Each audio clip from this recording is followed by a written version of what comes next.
ಕೃಷ್ಣಂ ವಂದೇ ಮಂಥಪಾಶತರಂ ದಿವ್ಯಾರ್ಭಕಾಕೃತಿಂ ಶಿಖಾ ಬಂಧತ್ರಯೋಪೇತಂ ವೈಷ್ಣೀ ಮಧ್ವಾಕರಾಂಚಿತಂ. ರಾಘವ ರಾಘವ ರಾಕ್ಷಸ ಶತ್ರು ಮಾರುತಿ ವಲ್ಲಭ ಜಾನಕಿ ಕಾಂತ. ದೇವ ನರಸಿಂಹ ಹಿರಣ್ಯಕ ಶತ್ರು ಸರ್ವಭಯಾಂತಕ ದೈವತ ಬಂಧು. ವ್ಯಾಸಾಯ ಭವನಾಶಾಯ ಶ್ರೀಶಾಯ ಗುಣರಾಶಯೇ ಹೃದಯಾಯ ಶುದ್ಧ ವಿದ್ಯಾಯ ಮಧ್ವಾಯ ಚ ನಮೋ ನಮಃ. ನಮಸ್ತೆ ಪ್ರಾಣೇಶ ಪ್ರಣತ ವಿಭವಾಯ ವನಿಮಗಾಃ ರಾಮ ಪ್ರಿಯತಮ ಹನುಮನ್ ಗುರುಗುಣ. ನಮಸ್ತುಭ್ಯಂ ಭೀಮ ಪ್ರಬಲತಮ ಕೃಷ್ಣೇಷ್ಟ ಭಗವನ್. ನಮಃ ಶ್ರೀಮನ್ಮಧ್ವ ಪ್ರದಿಶ ಸುದೃಶನ್ನೋ ಜಯ ಜಯ.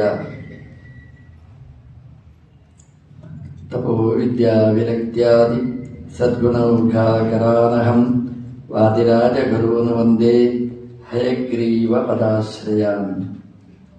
ಶ್ರೀಮಧ್ವಃ ಕಲ್ಪವೃಕ್ಷಸ್ತು ಜಯಾರ್ಯ ಕಾಮದುಃಸ್ಮೃತಃ ಚಿಂತಾಮಣಿಸ್ತು ವ್ಯಾಸಾರ್ಯಾಃ ಮನಿತ್ರಯಂ ನತಾವಯಂ. ಮುಖೋಪಿ ಯತ್ಪ್ರಸಾದೇನ ಮುಕುಂದ ಶಯನಾಯತೆ ರಾಜರಾಜಾಯತೆ ರಿಕ್ತಾಃ ರಾಘವೇಂದ್ರಂ ತಮಾಶ್ರಯೇ.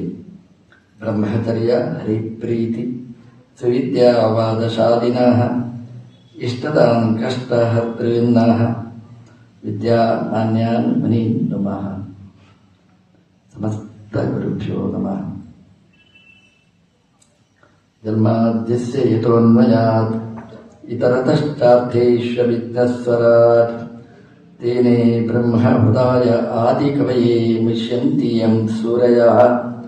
ತೇಜೋ ವಾರಿ ಮೃದಾಂ ಯಥಾ ವಿನಿಮಯೋ ಯತ್ರ ತ್ರಿಸರ್ಗೋ ಮೃಷಾ. ಧಾಮ್ನಾ ಸ್ವೇನ ಸದಾ ನಿರಸ್ತಕುಹಕಂ ಸತ್ಯಂ ಪರಂ ಧೀಮಹಿ. ಸೃಷ್ಟಿಸ್ಥಿತ್ಯಪ್ಯಯೇಹ ನಿಯತಿ ಧಿಷಿತಮೋ ಬಂಧಮೋಕ್ಷಾಶ್ಚ ಯಸ್ಮಾತ್. ಅಸ್ಯ ಶ್ರೀ ಬ್ರಹ್ಮ ರುದ್ರ ಪ್ರಭೃತಿ ಸುರನರ ದ್ವಿಷ ಶತ್ರುತ್ಮಕಸ್ಯ ವಿಷ್ಣೋರ್ವ್ಯಸ್ತಾಃ ಸಮಸ್ತಾಃ ಸಕಲ ಗುಣನಿಧಿಃ ಸರ್ವದೋಷ ವ್ಯಪೇತಾಃ. ಪೂರ್ಣಾನಂದೋ ವ್ಯಯೋ ಯೋ ಗುರುರಪಿ ಪರಮಃ ಚಿಂತಯೇ ತಮ್ಮಹಂತಂ. ಯಂ ಪ್ರವ್ರಜಂತಮನುಪೇತಮಪೇತಕೃತ್ಯಂ ದ್ವೈಪಾಯನೋ ವಿರಹ ಕಾತರ ಆಜುಹಾವ. ಪುತ್ರೇತಿ ತನ್ಮಯತೆಯಾ ತರವೋಪಿ ನೇದುಃ ತಂ ಸರ್ವಭೂತಹೃದಯಂ ಮುನಿಮಾನತೋಸ್ಮಿ. ನಾರಾಯಣಂ ನಮಸ್ಕೃತ್ಯ ನರಂ ಚೈವ ನರೋತ್ತಮಂ ದೇವೀಂ ಸರಸ್ವತೀಂ ವ್ಯಾಸಂ ತತೋ ಗ್ರಂಥಂ ಉದೀರಯೇ. ಅಪಾದಮೌಲಿಪರ್ಯಂತಂ ಗುರುಣಾಮ ಕೃತಿಂ ಸ್ಮರೇತ್ ತೇನ ವಿಘ್ನಾಃ ಪ್ರಣಶ್ಯಂತಿ ಸಿದ್ಧ್ಯಂತಿ ಚ ಮನೋರಥಾಃ.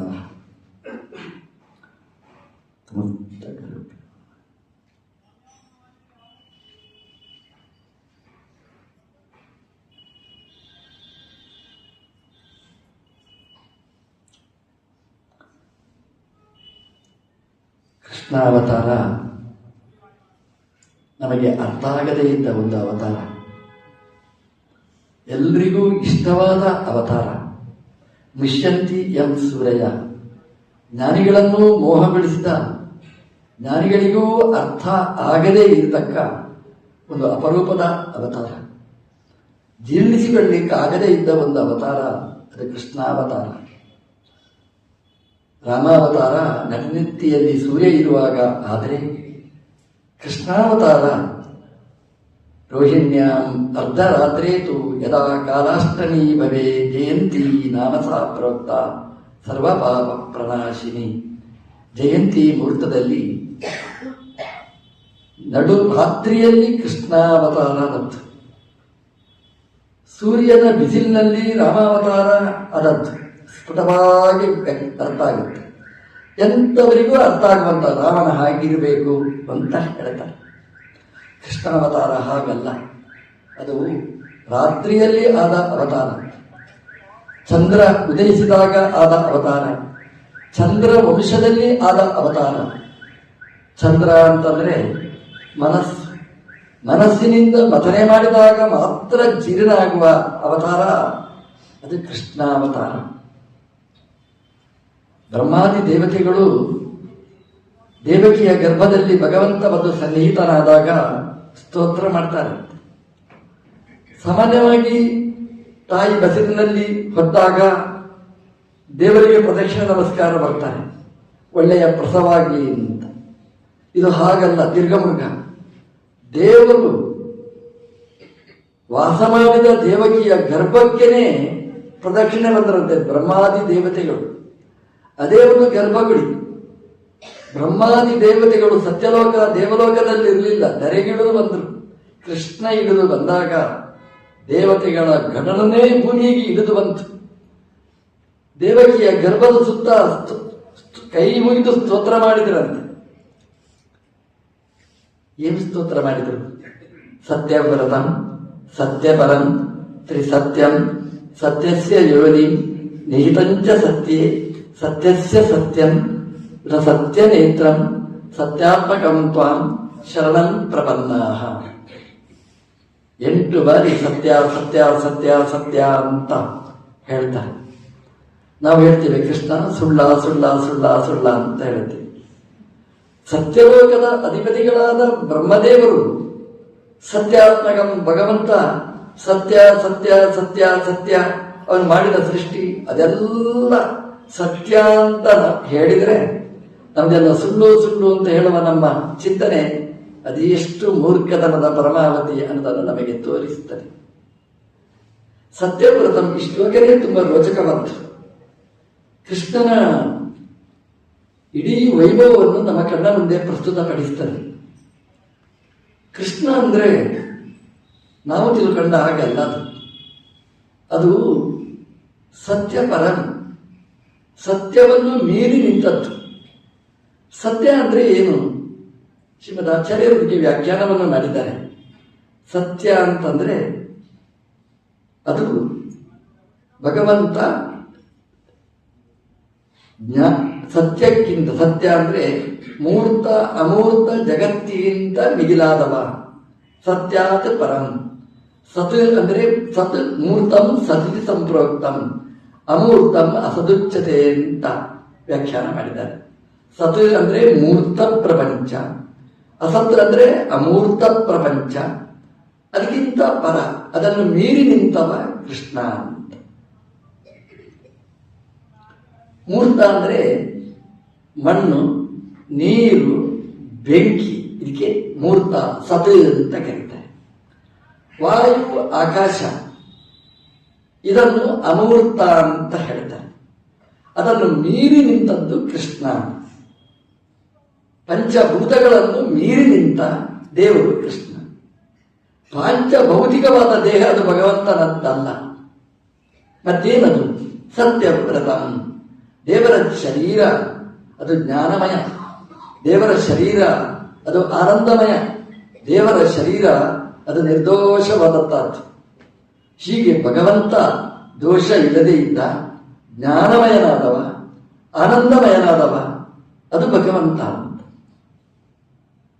ದೇವಕಿಯ ಗರ್ಭದಿಂದ ಭಗವಂತ ಬಂದು ಕಾಣಿಸಿಕೊಂಡ ಸೆರೆಮನೆಯಲ್ಲಿ ಇರುವಾಗ. ಅತ್ಯಂತ ಬೃಹತ್ ರೂಪ ಅದು. ದೇವಕಿಯ ಗರ್ಭದಲ್ಲಿದ್ದ, ಗರ್ಭದಿಂದ ಹೊರಗೆ ಬಂದು ಕಾಣಿಸಿದ, ಅದು ಬೃಹತ್ತಾದ್ದು. ದೇವಕಿಯ ಗರ್ಭ ಇಷ್ಟು ಚಿಕ್ಕದು, ಆದರೆ ಕಾಣಿಸಿಕೊಂಡ ರೂಪ ಅದು ಬೃಹತ್. ತಮದ್ಭುತಂ ಬಾಲಕಂ ಅಂಬುಜೇಕ್ಷಣಂ ಚತುರ್ಭುಜಂ, 4 ಕೈಯ ರೂಪ ಅದು.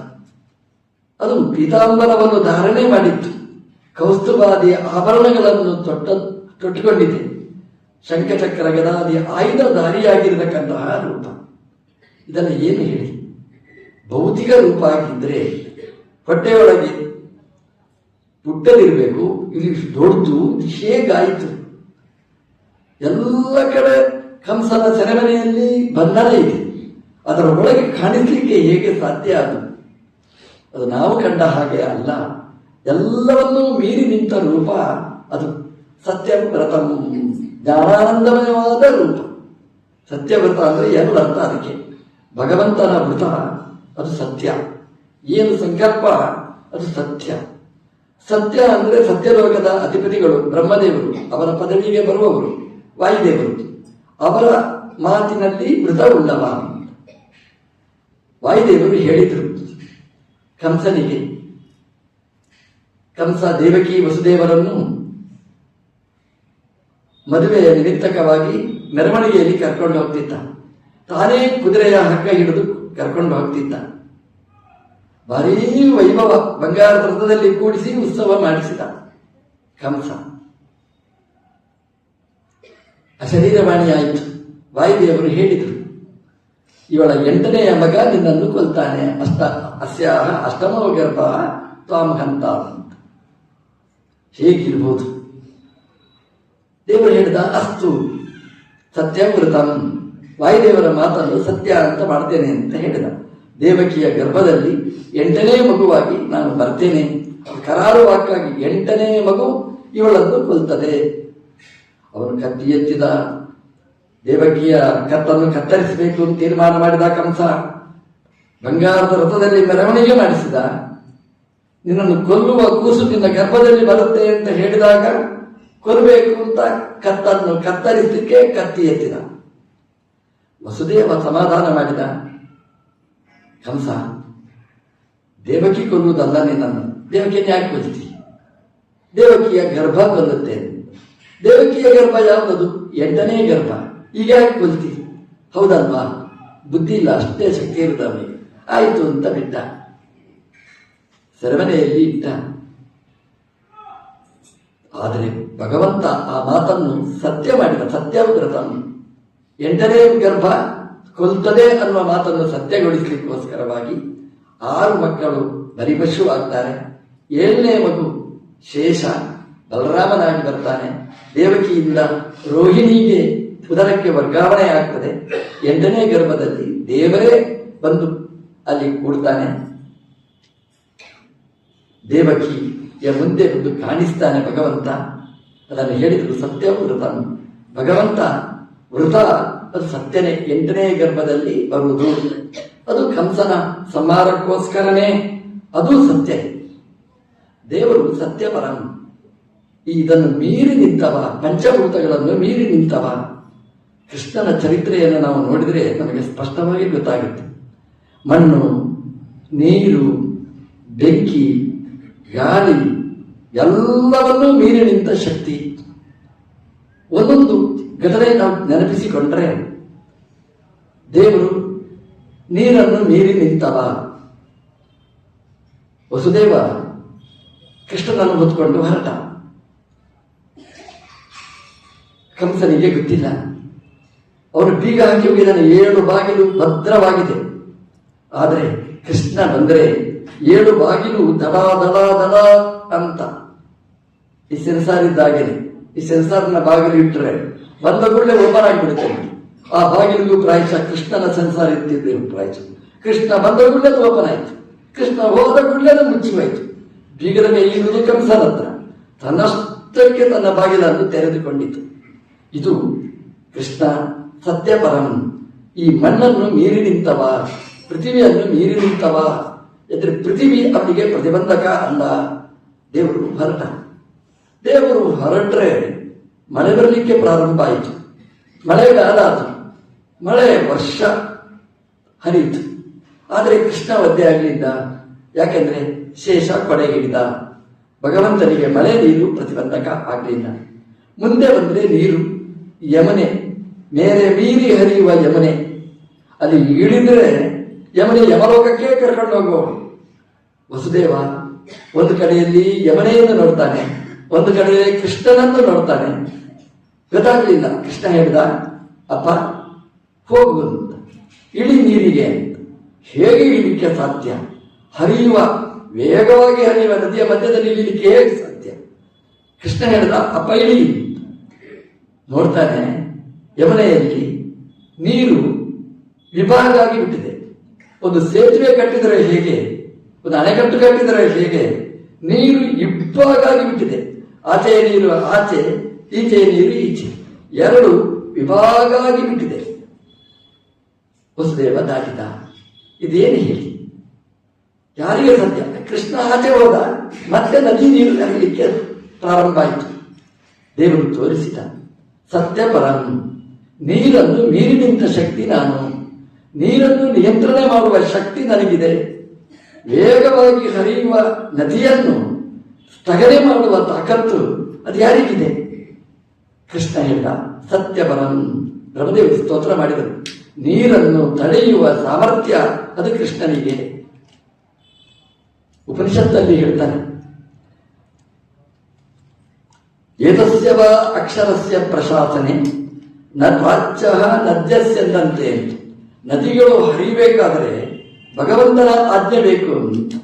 ಯಾಕೆ ಬೇಕು ಅಂದ್ರೆ ಈಗ ಗೊತ್ತಾಗುತ್ತೆ ನೋಡಿ. ಕೃಷ್ಣ ಆಜ್ಞೆ ಮಾಡಿದ ನಿಲ್ಲು ಅಂತ ನದಿ ನಿಂತು ಹೋಯಿತು. ಕೃಷ್ಣ ಹರಿ ಅಂತ ಹೇಳಿದ, ಯಮನೆ ಹರಿಲಿಕ್ಕೆ ಪ್ರಾರಂಭ ಮಾಡಿತು. ಆ ನೀರನ್ನು ಸ್ಥಗನೆ ಮಾಡುವ ಶಕ್ತಿ ಅದು ಕೃಷ್ಣನದ್ದು. ಅಂದ್ರೆ ನೀರನ್ನು ಮೀರಿ ನಿಂತ ಶಕ್ತಿ. ಸಾಮಾನ್ಯವಾಗಿ ಈ ನದಿ ಪ್ರವಾಹಕ್ಕೆ ಯಾರು ಲೆಕ್ಕ ಅಲ್ಲ. ನಾವು ಹಿಡಿದ್ರೆ ಒಂದು ಐಸ್, ಒಂದು ಫೋರ್ಸ್, ಎರಡು, ಅದೆರಡರಲ್ಲಿ ನಾವು ಕೊಚ್ಚಿಕೊಂಡು ಹೋಗ್ತೇವೆ. ಬದುಕಿ ಬರಲಿಕ್ಕೆ ಸಾಧ್ಯವೇ ಇಲ್ಲ. ಅದನ್ನು ಮೀರಿ ನಿಂತ ಶಕ್ತಿ ನಾನು ಅಂತ ಕೃಷ್ಣ ಸತ್ಯಪರಂ ಅದನ್ನು ತೋರಿಸಿಕೊಟ್ಟ. ಕಾಳಿಯನ ಘಟ್ಟವನ್ನು ನೆನಪು ಮಾಡಬೇಕಾದ. ಕಾಳಿಯ ವಿಷ ಜಲಮಯವಾಗಿತ್ತು. ಕೃಷ್ಣನಿಗೆ ಸ್ಥಿತಿ ಬಂತು, ಯಮನೆ ನೀರು ಹಾಳಾಗಿದೆ. ಕೃಷ್ಣ ಧಾವಿಸಿದ.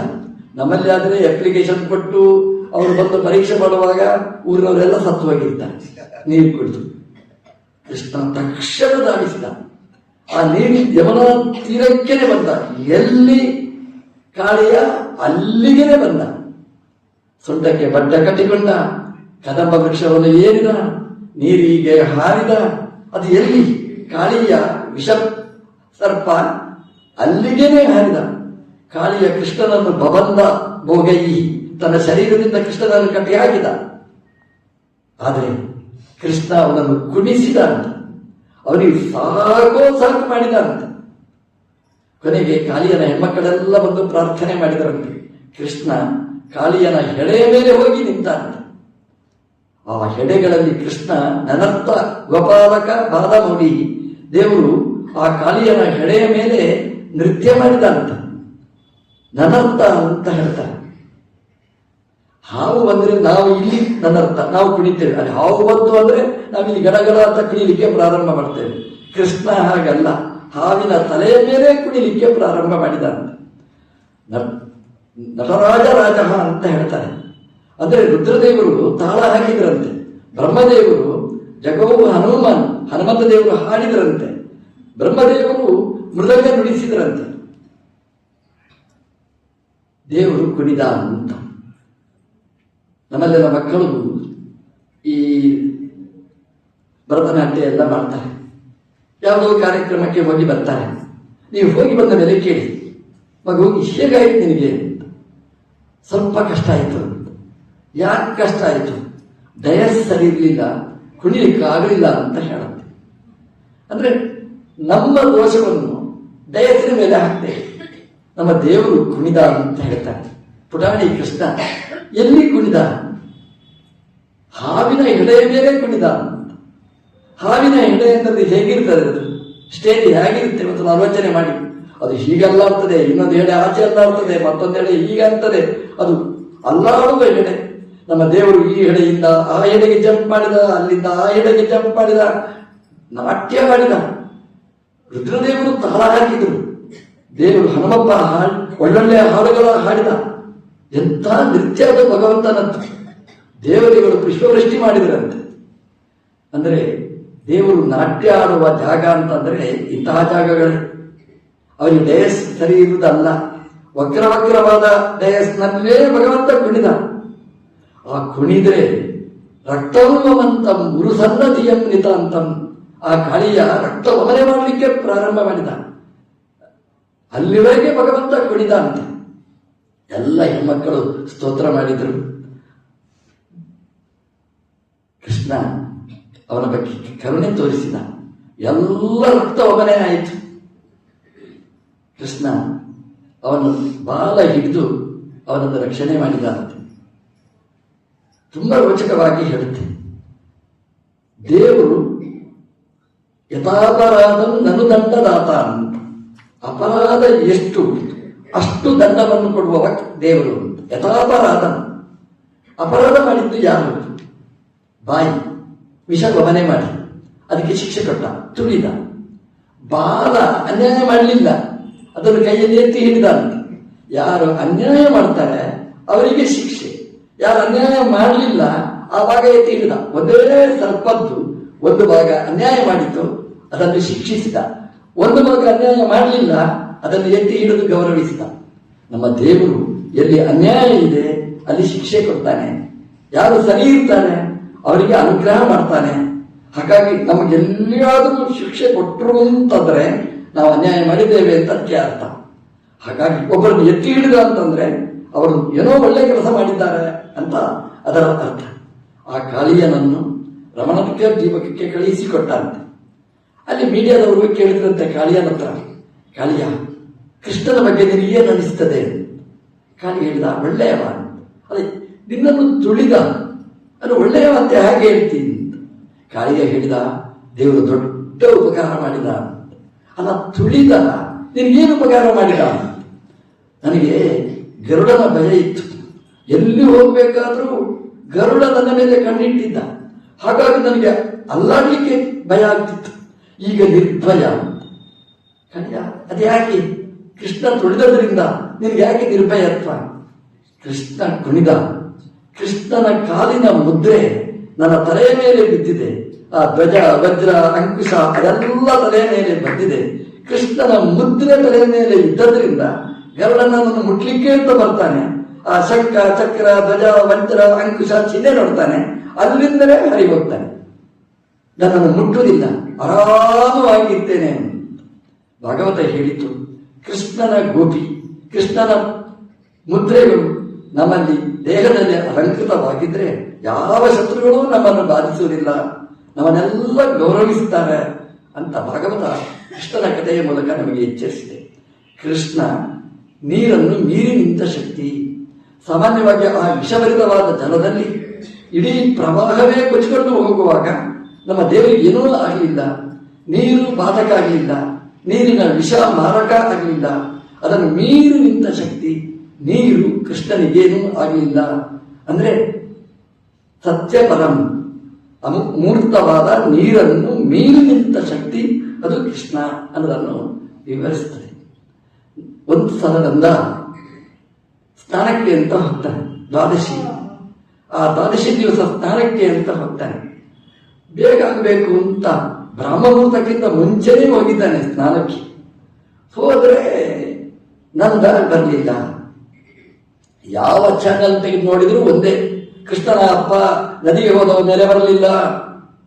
ಕೃಷ್ಣ ಇದು ನೋಡಿದ, ನನ್ನ ಅಪ್ಪ ಇಲ್ಲ ಅಂತ. ಎಲ್ಲ ಬಂದು ಹೇಳಿದ್ರು, ಅಪ್ಪ ಸ್ನಾನಕ್ಕೆ ಹೋದ, ಅಪಾಯಕ್ಕೆ ಸಿಕ್ಕಿ ಬಿದ್ದಿದ್ದಾನೆ, ಇಲ್ಲ ನನ್ನ ಅಪ್ಪ ಅಂತ. ಯಾವ ಚಾನಲ್ ನೋಡಿದ್ರು ಕೃಷ್ಣನ ಅಪ್ಪ ನನ್ನ ಕಾಣೆಯಾಗಿದ್ದಾನೆ, ನೀರಲ್ಲಿ ಮುಳುಗಿದ್ದಾನೆ ಅಂತ. ಕೃಷ್ಣ ಬಂದ, ನೇರ ಎಲ್ಲ ತೀರಕ್ಕೆ ಬಂದ, ಕಾಣಿಸ್ಲಿಲ್ಲ. ನಂದ ನೀರಿಗೆ ಇಳಿದ, ಕಾಣಿಸ್ಲಿಲ್ಲ. ನೇರ ವರುಣನ ಮನೆಗೆ ಹೋದ. ವರುಣ ಪೂರ್ಣ ಕುಂಭ ಹಿಡ್ಕೊಂಡು ಕಾಲಿಗೆ ನೀರು ಹಾಕಿ ಶಾಂತಿ ಮಂತ್ರ ಹೇಳಿ ಕೈ ಹಿಡ್ಕೊಂಡು ಹೋದ. ಕೂಡಿಸಿದ, ಕೃಷ್ಣನಿಗೆ ಪಾದಪೂಜೆ ಎಲ್ಲ ಮಾಡಿಸಿದ. ಕೃಷ್ಣನಿಗೆ ಸ್ವಾಮಿ ಬಂದ ತುಂಬಾ ಸಂತೋಷ ಆಯಿತು ಅಂತ. ಕೃಷ್ಣ ಕೋಪದಲ್ಲಿ ಕೂತಿದ್ದಾನೆ. ಕೃಷ್ಣ ಕೇಳಿದ ವರುಣನ ಹತ್ರ, ನನ್ನ ಅಪ್ಪನನ್ನು ಯಾಕೆ ಕರ್ಕೊಂಡು ಬಂದಿ? ಕೃಷ್ಣ ಇದಕ್ಕೆ ಕರ್ಕೊಂಡು ಬಂದದ್ದು ಅಂತ ಹೇಳಿದ. ಯಾಕೆ? ಎಷ್ಟು ಸಲ ಹೇಳಿದೆ, ಪಾದಪೂಜೆಗೆ ಬಾ, ಮನೆಗೆ ಬಾ, ಆತಿಥ್ಯ ಸ್ವೀಕಾರ ಮಾಡು. ನೀನು ಬಂದೀಯ? ಬರಲಿಲ್ಲ. ನೀನು ಬರ್ಬೇಕಾದ್ರೆ ಏನ್ ಮಾಡ್ಬೇಕಾಯ್ತು?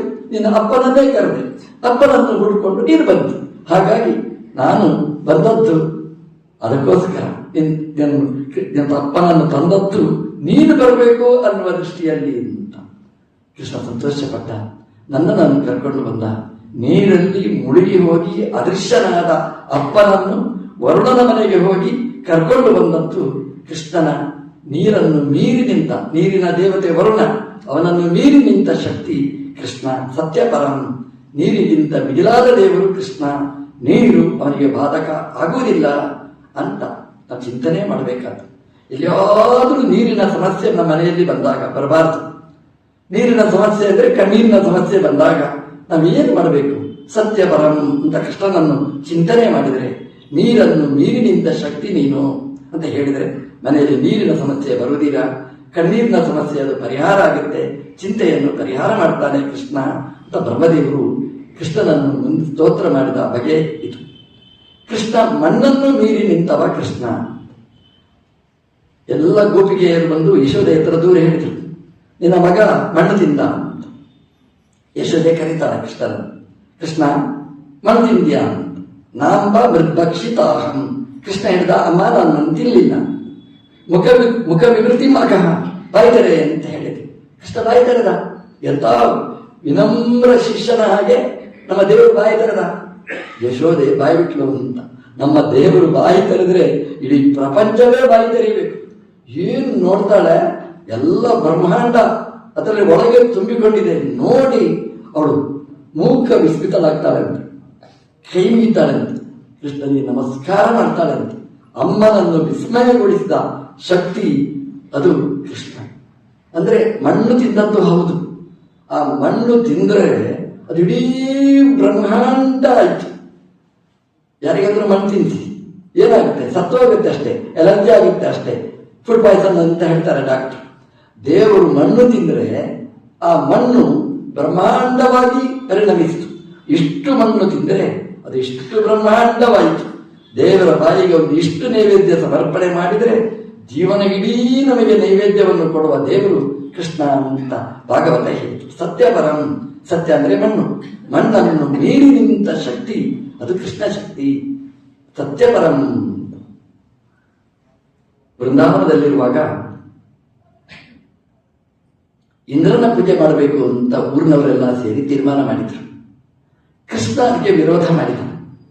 ನಾವು ಗೋವಳರು, ನಾವು ಗೋವಿಗೆ ಪೋಷಕವಾದ ಪಾಲಕವಾದ ಈ ಗೋವರ್ಧನ ಬೆಟ್ಟವನ್ನು ನಾವು ಪೂಜೆ ಮಾಡಬೇಕೇ ಹೊರತು ಇಂದ್ರನಿಗೆ ಪೂಜೆ ಅಲ್ಲ. ನಮಗೇನು ಇಂದ್ರನ ಸಂಬಂಧ ಅಂತ ಊರಿನವರು ಹೇಳಿದ್ರು, ಕೃಷ್ಣ ನೀನು ಚಿಕ್ಕ ಹುಡುಗ, ನಿನಗೆ ಅರ್ಥ ಆಗಲ್ಲ ಅಂತ. ದೇವರು ಹೇಳಿದ, ನೀವು ದೊಡ್ಡವರು ಸುಮ್ಮನಿರಿ ಅಂತ. ಪೂಜೆ ಮಾಡೋದು ಈ ಸಲ ಗೋವರ್ಧನ ಬೆಟ್ಟಕ್ಕೆ. ನಮಗೆ ಗೋವುಗಳಿಗೆ ಆಹಾರ ಕೊಡತಕ್ಕಂಥದ್ದು ಈ ಬೆಟ್ಟ. ಪೂಜೆ ನಡೆಯಿತು, ಗೋವರ್ಧನ ಪೂಜೆ. ಏನು ಬಲಿ ಕೊಟ್ಟರು ಯಾವಾಗಲೂ ಮೇಲ್ಮಲೋಕಕ್ಕೆ ಹೋಗುದು. ಈ ಸಲ ಬಲಿ ಹಾಕುವಾಗಲೇ ಖಾಲಿ. ನಮ್ಮ ದೇವರು ಬೆಟ್ಟದ ಒಳಗೆ ಹೋಗಿ ನಿಂತು ಆ ಪೂಜೆಯನ್ನೆಲ್ಲ ಸ್ವೀಕಾರ ಮಾಡಿದ. ಎಲ್ಲ ಬಲಿ ದೇವರೇ ನೇರ ಸ್ವೀಕಾರ ಮಾಡಿದ. ಇಂದ್ರನಿಗೆ ಲೈವ್ ನೋಡ್ತಿದ್ದವನಿಗೆ ಹೊಟ್ಟೆ ಉರಿಯಿತು. ಈ ಸಲ ಪೂಜೆ ಚೇಂಜ್ ಆಗಿದೆ, ಕೋಪ ಬಂತು. ದೇವಲೋಕದಲ್ಲಿ ಬೋರ್ವೆಲ್ ಸ್ವಿಚ್ ಆನ್ ಮಾಡಿದ. ನೀರು ಧಾರಾಕಾರವಾಗಿ ಮಳೆಯ ರೂಪದಲ್ಲಿ ಬಂತು. ಆನೆಯ ಸೊಂಡಿಲ ಗಾತ್ರದಲ್ಲಿ ನೀರಿನ ಧಾರೆ ಬೀಳಲಿಕ್ಕೆ ಶುರುವಾಯಿತು. ಎಲ್ಲ ಹೇಳಲಿಕ್ಕೆ ಶುರು ಮಾಡ್ತಾರೆ, ಕೃಷ್ಣ ನೋಡಿದ್ಯಾ, ಬೇಡ ಅಂತ ಹೇಳಿದೆ, ನೀನು ಕೇಳಲಿಲ್ಲ ಅಂತ. ದೇವರು ಆಚೆ ಈಚೆ ನೋಡಲಿಲ್ಲ ಅಂತ. ಆ ಗೋವರ್ಧನ ಪರ್ವತಕ್ಕೆ ಪೂಜೆ ಮಾಡಿತ್ತು, ಅದನ್ನೇ ಉಪಯೋಗ ಮಾಡಿದ. ತನ್ನ ಕಿರುಬೆರಳಲ್ಲಿ ಆ ಗೋವರ್ಧನ ಪರ್ವತವನ್ನು ಎತ್ತಿ ಹಿಡಿದ. ಒಂದೇ ಒಂದು ಬಿಂದು ನೀರು ಗೋವಿನ ಮೇಲೆ ಬೀಳದಿದ್ದ ಹಾಗೆ ಮಾಡಿದ. ನೀರೆಲ್ಲ ಬೀಳಬೇಕು, ಎಲ್ಲೋ ಹರಿದು ಹೋಗಬೇಕು. ಗೋಪಾಲಕರು ಗೋವು ಸುರಕ್ಷಿತ. ದೇವರು ಕೊಡೆ ಹಿಡಿದ. ಕೊಡೆ ಹಿಡಿದ ಅಂತಂದ್ರೆ, ನೀವು ಕೊಡೆ ಹಿಡೀರಿ ಯಾರಿಗಾದ್ರೂ, ನೀವು ಒದ್ದೆ ಯಾರಿಗೆ ಹಿಡಿತೀರಿ ಅವರು ಒದ್ದೆ. ಯಾಕಂದ್ರೆ ಒಂದು ಕೊಡೆ ಅಡಿಯಲ್ಲಿ ಎಷ್ಟು ಜನ ಇರ್ಲಿಕ್ಕೆ ಸಾಧ್ಯ? ಕೊಡೆ ಎಷ್ಟೊಂದು ಹಿಡಿತೀರಿ, ಸುಸ್ತಾಗಿ ಬಿಡ್ತೇವೆ. ಒಮ್ಮೆ ಈಚೆ ಮಾಡಿ ಸಾಕಾಯ್ತು, ಇಲ್ಲೇ ನಿಲ್ಲು ಅಂತ ನಿಂತು ಬಿಡ್ತೇವೆ. ಕೊಡೆ ಹಿಡಿದು ಸುಲಭದ ಕೆಲಸ ಅಲ್ಲ. ನಮ್ಮ ದೇವರು ಕೊಡೆ ಹಿಡಿದ. ಎಷ್ಟು ಹೊತ್ತು? ಮಳೆ ನಿಲ್ಲುವ ತನಕ ಕೊಡೆಯಲ್ಲಿ ಹಿಡಿದಂತೆ. ದೇವರ ರಕ್ಷಣೆ ಅಂದ್ರೆ ಹಾಗೆ. ಆ ಭಯ ಪರಿಹಾರ ಆಗುವ ತನಕ ದೇವರು ನಮ್ಮೊಟ್ಟಿಗೆ ಇರ್ತಾರೆ.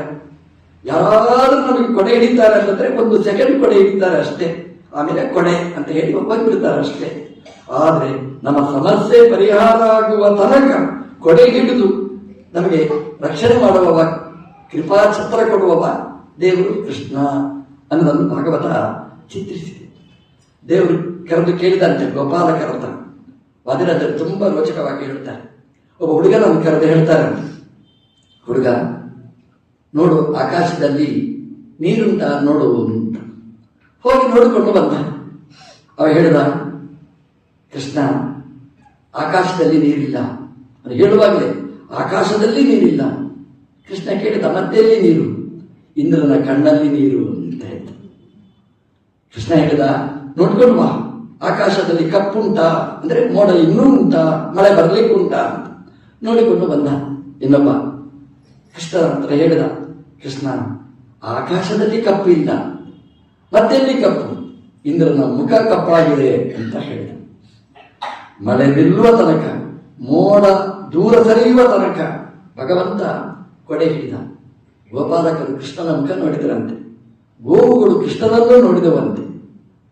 ಗೋಪಾಲಕೃಷ್ಣ ಹೇಗಿರ್ತಾನೆ ಅಂತ ಅವರಿಗೆ ಸಂಶಯ. ನಮ್ಮ ದೇವರು ಇವನು ಸರ್ವೋತ್ತಮನ, ಸರ್ವಶಕ್ತನ, ಮ್ಯಾಜಿಕ್ ಶೋನ ಏನು ಅಂತಲೇ ಅರ್ಥ ಆಗ್ತಿರ್ಲಿಲ್ಲ.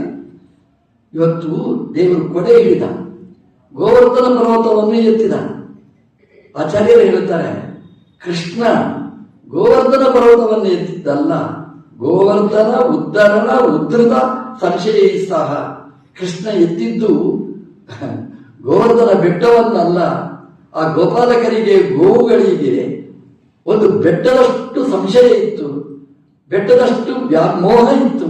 ನಮ್ಮ ದೇವರು ಬೆಟ್ಟ ಎತ್ತುವ ನೆಪದಲ್ಲಿ ಅವರ ಸಂಶಯ, ಅವರ ಪೂರ್ವಪಕ್ಷ, ಅವರ ಗೊಂದಲ ಅದನ್ನು ಎತ್ತಿ ಹಿಡಿದ. ಅವರ ಅಜ್ಞಾನವನ್ನೆಲ್ಲ ನಾಶ ಮಾಡಿದ. ದೇವರು ಸರ್ವೋತ್ತಮ ಅನ್ನುವ ಜ್ಞಾನವನ್ನು ನೀಡಿದ. ನನಗೊಂದು ಸಂಶಯ ಇತ್ತು, ಯಾವಾಗಲೂ ಸಂಶಯ ಇತ್ತು. ಈ ಬೆಟ್ಟವನ್ನು ಎತ್ತಿ ಹಿಡಿದು ಹೇಗೆ ಸಾಧ್ಯ? ಸಾಧ್ಯ. ಆ ಬೆಟ್ಟವನ್ನು ಎತ್ತುವುದು, ಅದನ್ನು ಕೆಳಗಿಡುವುದು. ರಾಮಾಯಣದಲ್ಲಿ ಈ ಕಥೆ ಕೇಳ್ತೇವೆ ನಾವು. ಇದು ಹೇಗೆ ಅಂತ 7 ದಿನ ಎತ್ತಿ ಹಿಡಿದ, ಮತ್ತೆ ಹಾಗೇ ಇಟ್ಟ. ಅದು ಹೇಗೆ ಸಾಧ್ಯ ಆಯಿತು ಅಂತ. ನಾನೊಂದ್ಸಲ ಚೆನ್ನೈ ಹೋಗಿದ್ದೆ, ಅಣ್ಣಾನಗರದಲ್ಲಿ. ಆ ಚೆನ್ನೈಗೆ ಹೋದಾಗ ಒಂದ್ಸಲ ಹೋದಾಗ ಮನೆ ಕೆಳಗಿತ್ತು, ಇನ್ನೊಂದ್ಸಲ ಬಂದಾಗ ಮೇಲಿತ್ತು. ನಾನು ಹೇಳಿದೆ, ಫ್ಲೋರ್ ಚೇಂಜ್ ಮಾಡಿದ್ರ ಅಂತ. ನಾವು ಫ್ಲೋರ್ ಚೇಂಜ್ ಮಾಡಲಿಲ್ಲ, ನಾವು ಮನೆಯನ್ನೇ ಮೇಲೆ ಎತ್ತಿ ಬಿಟ್ಟಿದ್ದೇವೆ ಅಂತ. ನನಗೆ ಅರ್ಥ ಆಗಿಲ್ಲ ಅವ್ರು ಏನು ಹೇಳಿದ್ರು ಅಂತ. ಅದು ಈ ಮಳೆ ಬಂದರೆ ನೀರಿನಲ್ಲಿ ಅವರ ಮನೆ ಮುಳುಗ್ತಿತ್ತು. ಅದಕ್ಕೆ ಏನು ಮಾಡಿದ್ರು ಅಂತಂದ್ರೆ, ಅದು ಇಂಜಿನಿಯರ್ ಎಲ್ಲ ಸೇರಿ ಅದಕ್ಕೆ ಆಧಾರಗಳನ್ನು ಕೊಟ್ಟು ಇಡೀ ಬಿಲ್ಡಿಂಗ್ ಅದ್ರ ಮೇಲೆ ಎತ್ತಿ ಹಿಡಿಬಿಟ್ಟಿದ್ದಾರೆ. ಅಂದ್ರೆ ಕೆಳಗಿನ ಫ್ಲೋರು ಆರಾಮವಾಗಿದ್ದಾರೆ, ಅದೇನಿಲ್ಲ. ಇಡೀ ಬಿಲ್ಡಿಂಗ್ ಅನ್ನೇ, ಮನೆಯನ್ನೇ ಮೇಲೆ ಏರಿಸಿಬಿಟ್ಟಿದ್ದಾರೆ. ಸಂಶಯ ಇದ್ರೆ ನೋಡಿ, ಎಲ್ಲಾ ಕಡೆ ಇದೆ. ನಾನು ನೋಡಿ ಚೆನ್ನೈಯಲ್ಲಿ ಅಷ್ಟೇ. ನನಗೆ ಅನಿಸ್ತು, ಇವತ್ತಿನ ಇಂಜಿನಿಯರ್ ಇಡೀ ಸಿಮೆಂಟ್ ಬಿಲ್ಡಿಂಗ್ ಅನ್ನು ಎತ್ತಿ ಮೇಲೆ ಹಿಡಿಬಹುದು ಅಂತಾದ್ರೆ, ನಮ್ಮ ದೇವರು ಈ ಮಣ್ಣಿನ ಗೋವರ್ಧನ ಬೆಟ್ಟವನ್ನು ಯಾಕೆ ಎತ್ತಿ ಹಿಡಿಬಾರದು?